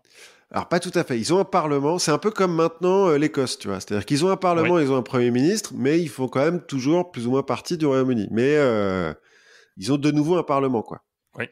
Où, bien sûr, il y a presque que des protestants, hein, parce que, bon, pas déconner non plus, quoi. Donc ça, c'est 1922. On pourrait se dire que les Irlandais sont contents, ils ont un peu gagné, quoi. Mais l'IRA, ça l'a fait chier que l'île, elle soit pas unie. Donc, scission dans l'IRA. On a la New Irish Republican Army, la nouvelle IRA, qui refuse le traité. C'est les républicains purs et durs et tout. On veut une république parce que c'est pas une république, hein, la Irish Free State. Et l'armée nationale irlandaise, qui, elle, a accepté le traité, l'État libre et tout. C'est l'armée officielle de l'Irlande. Bon, bah, guerre civile. Parce que bon, il n'y a plus d'anglais sur qui taper. Il faut bien qu'on continue à se taper un petit peu, quoi. En mai 1923, 4000 morts plus tard. 3 fois plus que la guerre les Anglais. Ouais. C'est la guerre qui fera le plus de morts à ce moment-là. L'IRA finit par déposer les armes, notamment parce que l'armée nationale irlandaise, en fait, ils ont des canons. Maintenant. Puisque c'est une armée officielle, quoi, tu vois, c'est plus de la guérilla. Et pendant cette guerre civile, l'Ulster va en profiter pour se barricader un petit peu, tu vois, pendant que les autres, ils se tapent dessus. Voilà. Bref. 1932, les républicains qui ont accepté, hein, donc ils ont déposé les armes, l'IRA, c'est les républicains, vont revenir dans le jeu politique. En 1932, ils gagnent les élections. Et en 1937, ils font voter une constitution. Et l'État libre disparaît pour donner la République d'Irlande, l'EIR, E-I-R-E, je ne sais pas comment ça se prononce. Hey là. Voilà. Le pays qu'on connaît maintenant, avec son drapeau tricolore et tout, qui sera officiellement reconnu par l'Angleterre qu'en 1948. Hein, mais oui. Voilà. C'est le administratif. C'est le oui, voilà, c'est le temps que ça remonte. Et puis bon, 1937, on sentait bien qu'il allait y avoir une petite guerre qui se profilait. Oui. Voilà, peut-être pour ça, on va dire ça. C'est la première fois depuis 1169 que l'Irlande est libre. Oui, d'accord. Ils ont pris cher. L'Irlande, toutes, non, sauf l'Irlande du Nord.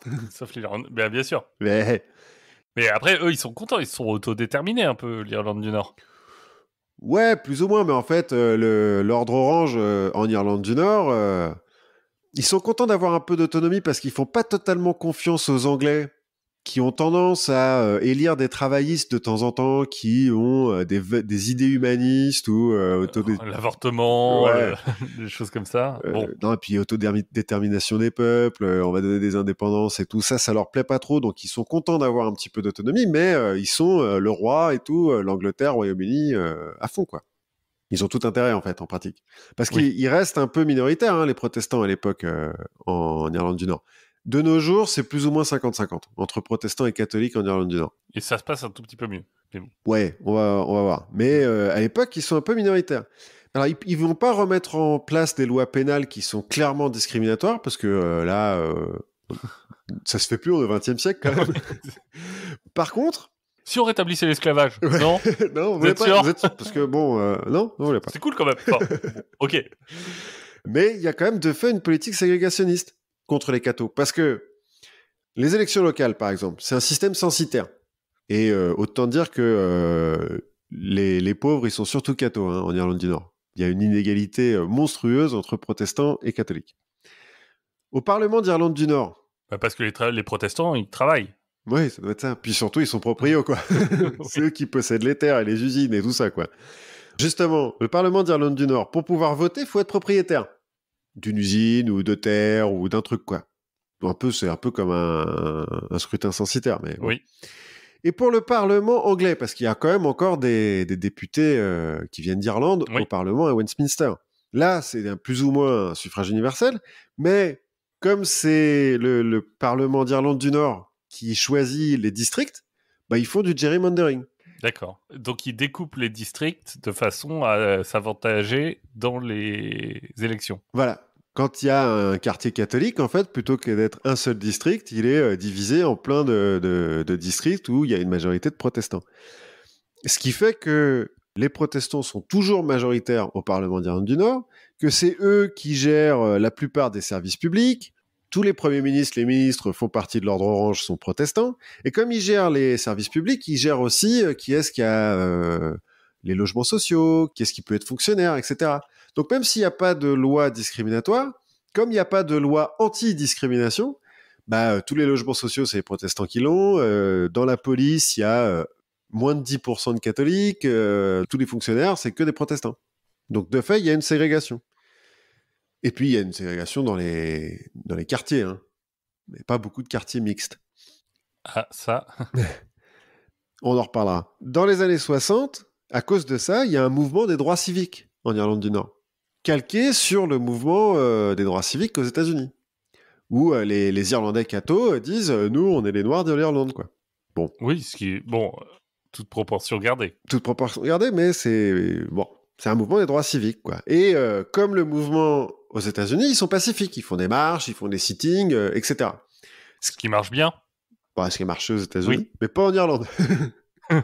Parce qu'en Irlande, l'ordre orange, quand ils voient des marches et tout comme ça, ils font non, non, non, non, non, non.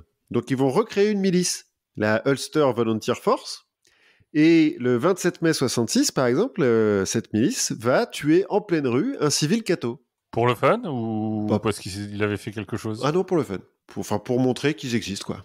C'est le premier acte de violence des troubles. Oui, c'est pour montrer comme quand tu rentres dans un gang. Ouais, un petit peu, ouais.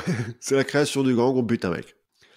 Après, il y a des batailles rangées un petit peu, mais à coups de Ouais, de de bâton. Ouais. Mais en 68, la Royal Ulster Constabulary, donc la police royale d'Irlande du Nord, va réprimer une manif des droits civiques. Donc là, c'est plus seulement des gangs de quartier qui se battent, c'est la police qui réprime les droits civiques. Et le 4 janvier 69, l'Ulster Volunteer Force va attaquer une manif encore des droits civiques, qui à ce moment-là est à côté d'un ghetto catholique qui s'appelle le Bogside. Et du coup, le quartier entier se soulève, ils mettent des barricades à l'entrée du quartier. C'est le début officiel des troubles, de la guerre, quoi. Parce qu'en fait, il y a des barricades dans la rue. Oui. Donc ça commence à être un peu troublant. Ouais, voilà. C'est aussi le moment où, du coup, dans les quartiers mixtes, s'il y a une majorité de protestants, bah, les quelques catholiques qui sont là, ils se font taper dessus par la milice protestante. Donc, ils se déplacent vers un quartier catho. Et inversement, si y a une majorité de catholiques, les protestants se font taper dessus par les cathos. Donc, il y a une augmentation de la ségrégation. Volontaire, cette fois-ci. L'immobilier, je pense qu'on se fait des trocs d'appartements. Alors, bon. Ouais, un petit peu. Il y a des trucs comme ça. Et puis, l'IRA, qui a vivoté depuis les années 30, parce que de temps en temps, ils ont essayé de faire des trucs, mais ils n'existent plus vraiment, quoi. Là, ils se disent, mais attends, on a un truc à faire, là. Donc, hop, réapparition de l'IRA. En décembre 69, ils font un congrès et tout, et pendant le congrès, scission. Parce que... IRA et huile d'olive. Ouais, c'est ça. En l'occurrence, IRA provisoire, qui est pour la lutte armée, et IRA officiel, qui est pour la lutte politique. D'accord. C'est la grande tradition des gauchistes, parce que l'IRA, c'est un petit peu des socialos. L'IRA provisoire, c'est des bolcheviks, quoi. C'est ceux qui veulent la guerre tout de suite. Et puis l'IRA officiel, c'est des sauces Congrès d'épinay. Ouais, c'est ça. 1970, on a les premiers affrontements entre l'IRA et l'armée britannique, parce que très vite, l'armée va venir. 1971, on commence les campagnes d'internement. En fait, l'armée britannique se met à arrêter des gens juste pour soupçon d'appartenance à l'IRA. Donc, ils arrêtent beaucoup de monde. Plusieurs milliers. Toi, là, t'as l'air d'un rouquin. Ouais, hop. Au machin, là. Ouais. Allez. Bon, je vais pas détailler parce qu'en fait, il y a, je dirai après, mais il y a des dizaines de milliers d'attentats. Il y a des trucs qui se passent tout le temps. On va prendre les gros faits. Le 30 janvier 1972, c'est le Bloody Sunday. L'armée britannique qui tire sur une manif protestante près du Bogside, donc le premier quartier là, qui s'était rebellé. 14 morts. D'accord. Et une chanson de U2. Ah bon? Moi, je pense que c'est ce qui est de pire, mais je déteste U2, mais bon. 21 juillet 72, le Bloody Friday. 22 attentats à la bombe de l'IRA le même jour. 9 morts. Il y a un moment où ils vont devoir être inventifs dans les noms parce que... c'est beaucoup bloody quand même. Parce que c'est beaucoup bloody, mais il y a un moment où t'arrêtes d'avoir des jours de la semaine. Ouais, parce que quand t'es au Bloody Friday 6, bon, ça a moins de gueule, quoi. Mais en fait, ce qui est un peu con, c'est que l'IRA, quand ils font des attentats à la bombe, ils préviennent avant. Ils disent, on a posé une bombe dans ce machin-là, vous avez 1 heure pour partir. Et pendant le Bloody Friday, en fait, la police nord-irlandaise et les milices nord-irlandaises décident de refuser d'écouter l'IRA. D'accord. Donc, ils évacuent pas les bâtiments. C'est pour ça qu'il y a 9 morts. Réaction août 72, 21 000 soldats britanniques arrivent sur l'île et imposent la loi martiale à Belfast. Hop, confinement. Ouais, un petit peu. Couvre-feu et tout. Puis là, ils commencent à construire des murs entre les quartiers, entre quartiers catholiques et quartiers protestants. Il y a des checkpoints partout et tout. Enfin, genre, c'est vénère, quoi.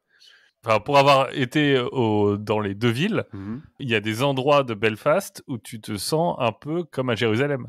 Enfin, comme côté Bethléem, quoi. Ouais, ouais, Où tu as des murs, tu sens vraiment le poids de la ségrégation. ouais. Et encore, maintenant, il n'y a plus trop de checkpoints. Enfin, il n'y a Non, plus de checkpoints militaires. non, mais la ségrégation, elle est encore vraiment visible. Ah ouais, ouais, parce qu'il y a. Alors, j'ai vu que depuis 2005 seulement, ils commencent à détruire les peace walls, les murs de la paix. Ouais. Parce que voilà, faut que ce soit un peu joli. Mais il y en a encore plein, quoi. Ouais, il y en a encore beaucoup. Et il y en a qui servent encore de temps en temps, quoi. Enfin, Ah ouais, ouais, mais parce qu'il y a toujours des batailles entre républicains et loyalistes. Sauf que maintenant, c'est plus des batailles armées, quoi. C'est des types qui se tapent dessus, mais. oui. En 73 et 74, c'est les loyalistes qui vont faire des attentats. Parce qu'ils trouvent que ça marche bien côté IRA, donc ils font la même chose. Enfin bon, l'IRA aussi, hein, mais... Entre 75 et 79, c'est surtout l'IRA, provisoire, et la Irish National Liberation Army, qui est une autre scission. Ils sont encore plus à gauche. Puis la National Irish. Un petit peu, ouais. Mais ils vont aller plus loin, c'est-à-dire qu'ils vont assassiner l'ambassadeur britannique aux Pays-Bas. Et D'accord. surtout, ils vont assassiner Lord Mountbatten, qui est Ouais. l'oncle du prince Philippe et donc de la reine d'Angleterre. Si vous avez regardé la série Netflix, c'est un personnage intéressant. Mais donc, ils franchissent un pas, quoi. Entre-temps, Oui. politiquement, il y a des partis qui se mettent en place. Alors, il y a des partis qui essayent d'être non religieux, qui accueillent des protestants et des catholiques, mais ça marche pas très bien. Et puis, tu as des partis socialistes irlandais qui essayent d'arranger les choses.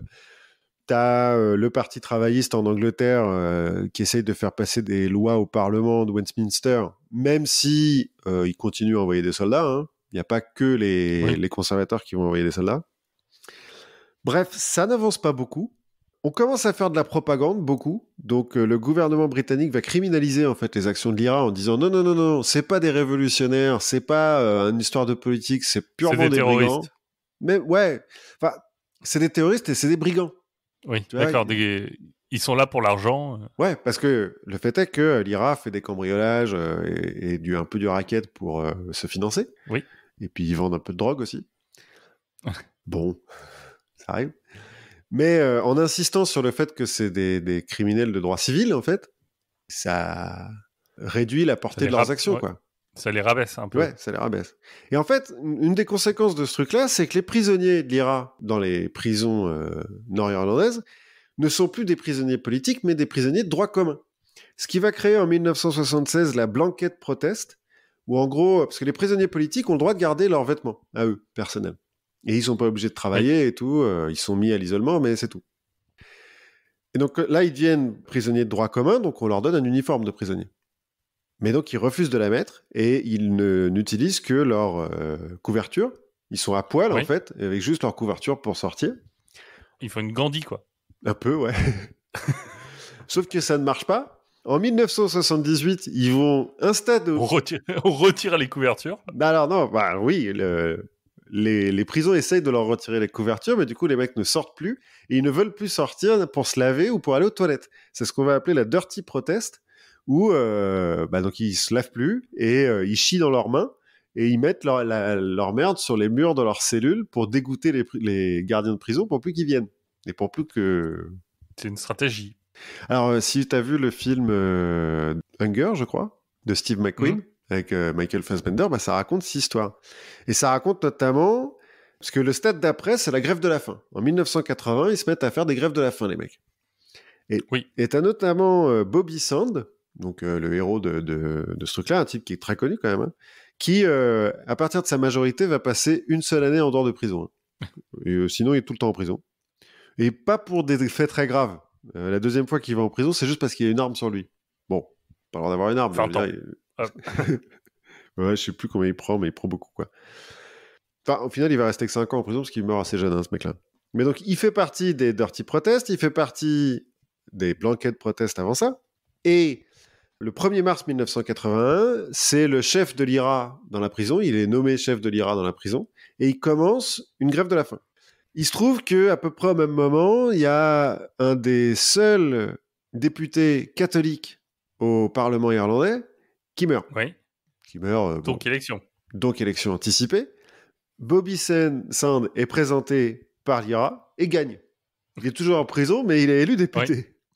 Il gagne le 9 avril 1981, mais il est toujours en grève de la faim. Et le 5 mai 1981, il va mourir en prison après 66 jours de grève de la faim, ce qui est beaucoup quand même. Oui.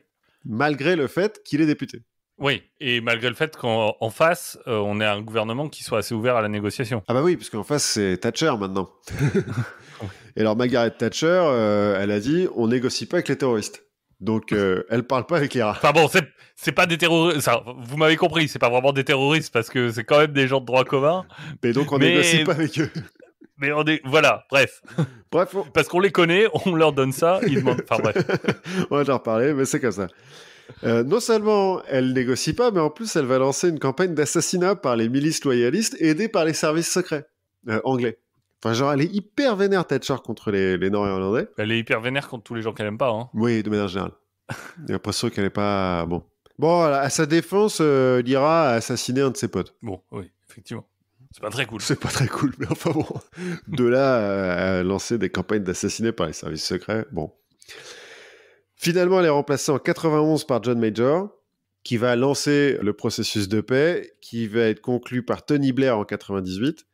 Donc c'est en 98 que l'IRA va accepter de déposer les armes et que les unionistes et les loyalistes, parce que donc chez les protestants, il y en a qui sont unionistes, qui sont pour une autonomie de l'Irlande du Nord, mais au sein du Royaume-Uni, les loyalistes qui sont pour le Royaume-Uni, et donc ça c'est côté protestant, et côté catholique, les républicains, donc le Sinn Féin, et les nationalistes, qui sont un petit peu plus vénères, vont signer les accords dits du Vendredi Saint, puisque ça a été signé un vendredi, je suppose.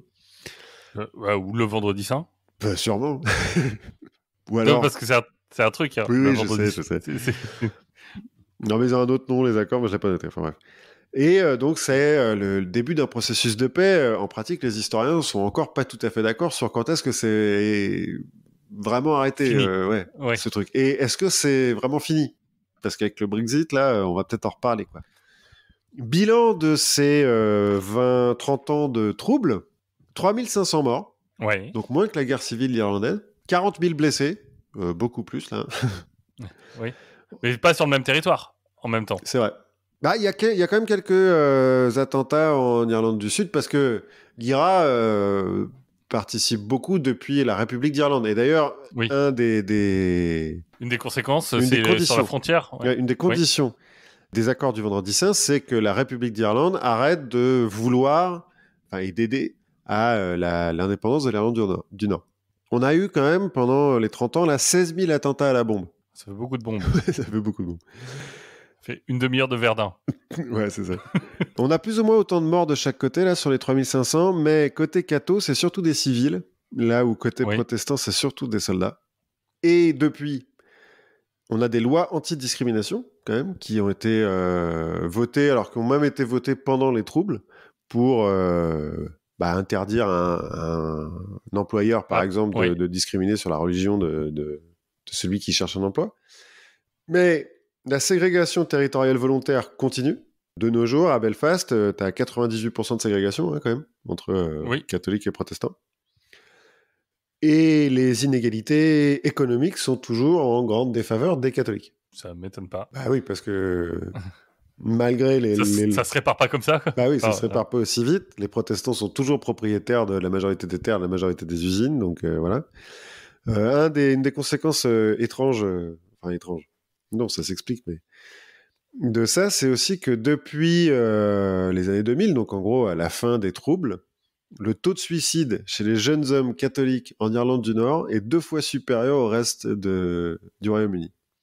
Et il y a eu plus de morts par suicide depuis les accords du Vendredi Saint que pendant les 30 ans de troubles. D'accord. Et pourquoi ils se suicident du coup ? Parce qu'ils ont plus l'occasion de se battre ? Alors il y a une partie que c'est parce que ils n'ont pas connu les troubles, où ils étaient trop jeunes et ils ont l'impression alors selon ce que j'ai lu, les sociologues, ils ont l'impression de ne pas avoir participé au combat et d'être coincés. Et aussi parce qu'ils n'ont pas d'espoir, en fait. Comme le taux de chômage est beaucoup plus important dans la communauté catholique que dans la communauté protestante, bêtement, ils savent pas où ça mène, quoi. c'est quand même très différent. Enfin, encore une fois, pour avoir visité et Dublin et Belfast, c'est des villes qui n'ont rien à voir. Belfast, c'est très industriel. Je pense que économiquement, c'est très différent en termes de tourisme. C'est pas, Ouais, et puis les emplois sont aussi différents, quoi. Et je pense que les emplois industriels, en ce moment, c'est pas ce qu'il y a de mieux. non, clairement. Et puis la République d'Irlande, depuis son intégration à l'Union européenne, c'est un taux de croissance de 8%. C'est aussi un paradis fiscal, mais Oui. ça n'a rien à voir. Et en gros, là, avec le Brexit, le problème, c'est qu'on va peut-être avoir un retour de la frontière. Oui, il faut bien mettre une frontière quelque part entre le Royaume-Uni et l'Europe.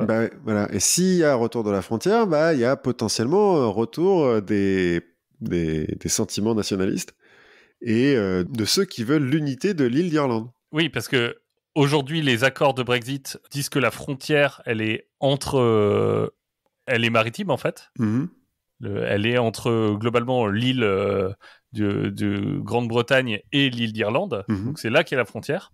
Ce qui veut dire que, en fait, l'Ulster est un peu soumis aux conditions du marché et tout ça de l'Europe. Et que, il se retrouve séparé du reste du Royaume-Uni par une frontière, ce qui, historiquement, plaît pas trop aux unionistes. Voilà, c'est ça.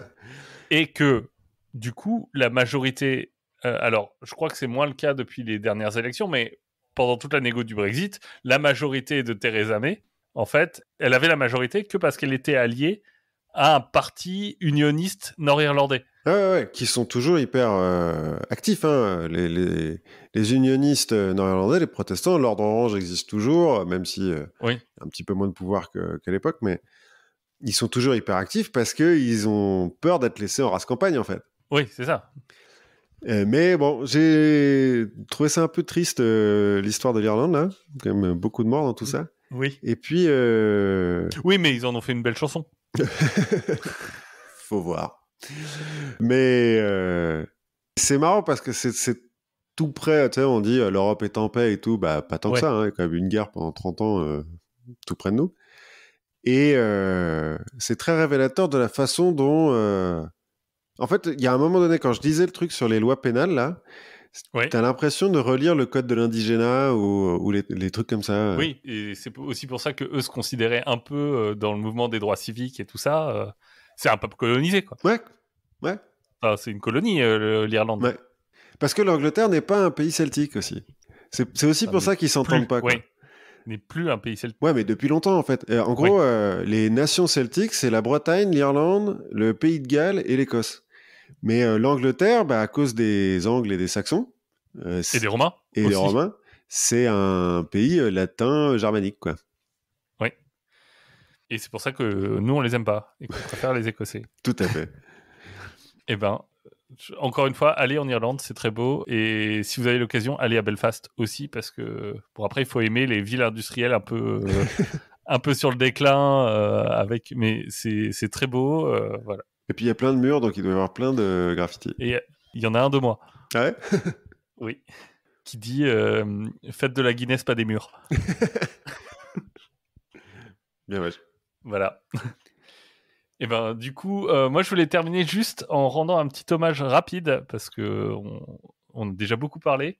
Le 20 octobre, il y a un monsieur qui s'appelle James Randi dont on a déjà parlé qui est mort. Voilà, c'est triste. Mm-hmm. Je suis très triste. En quelques mots, on en a parlé au moment où on a parlé de la CIA et du projet Alpha. C'est lui qui a envoyé des magiciens dans les instituts de parapsychologie. C'est aussi lui qui a cassé la carrière de Uri Geller qui tordait des cuillères avec sa pensée. Et c'est aussi lui qui a créé le Paranormal Prize, donc le prix paranormal qui a commencé par $10,000, puis 100 000, puis $1 million. En gros, c'est $1 million si tu arrives à prouver une capacité paranormale. Alors, si tu arrives à prouver que tu as une capacité paranormale? Oui. Mais pas genre si tu filmes un fantôme... Non. D'accord. En fait, il faut que tu sois capable de le prouver par l'expérience. Ouais, d'accord. Ouais, donc il vaut mieux que tu puisses le refaire toi-même, quoi. Voilà, qu'il a été créé en 64, je crois. Il s'est arrêté en 2015 parce que les gens ont dit bon, en fait, on a cet argent que personne n'est capable de gagner.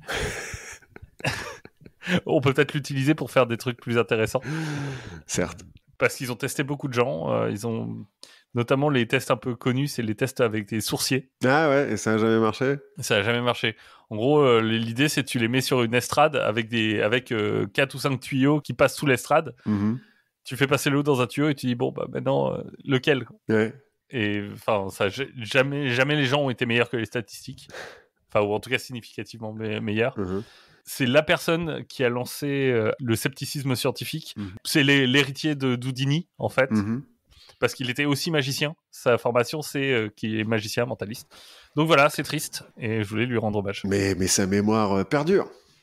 Exactement. Grâce à la James Randi Educational Foundation et à toute la communauté qu'il a créée derrière. Et Voilà. On a fait un peu plus court. C'est un peu bizarre, ouais. On a essayé de faire un peu plus court, en fait, peut-être pas. Voilà.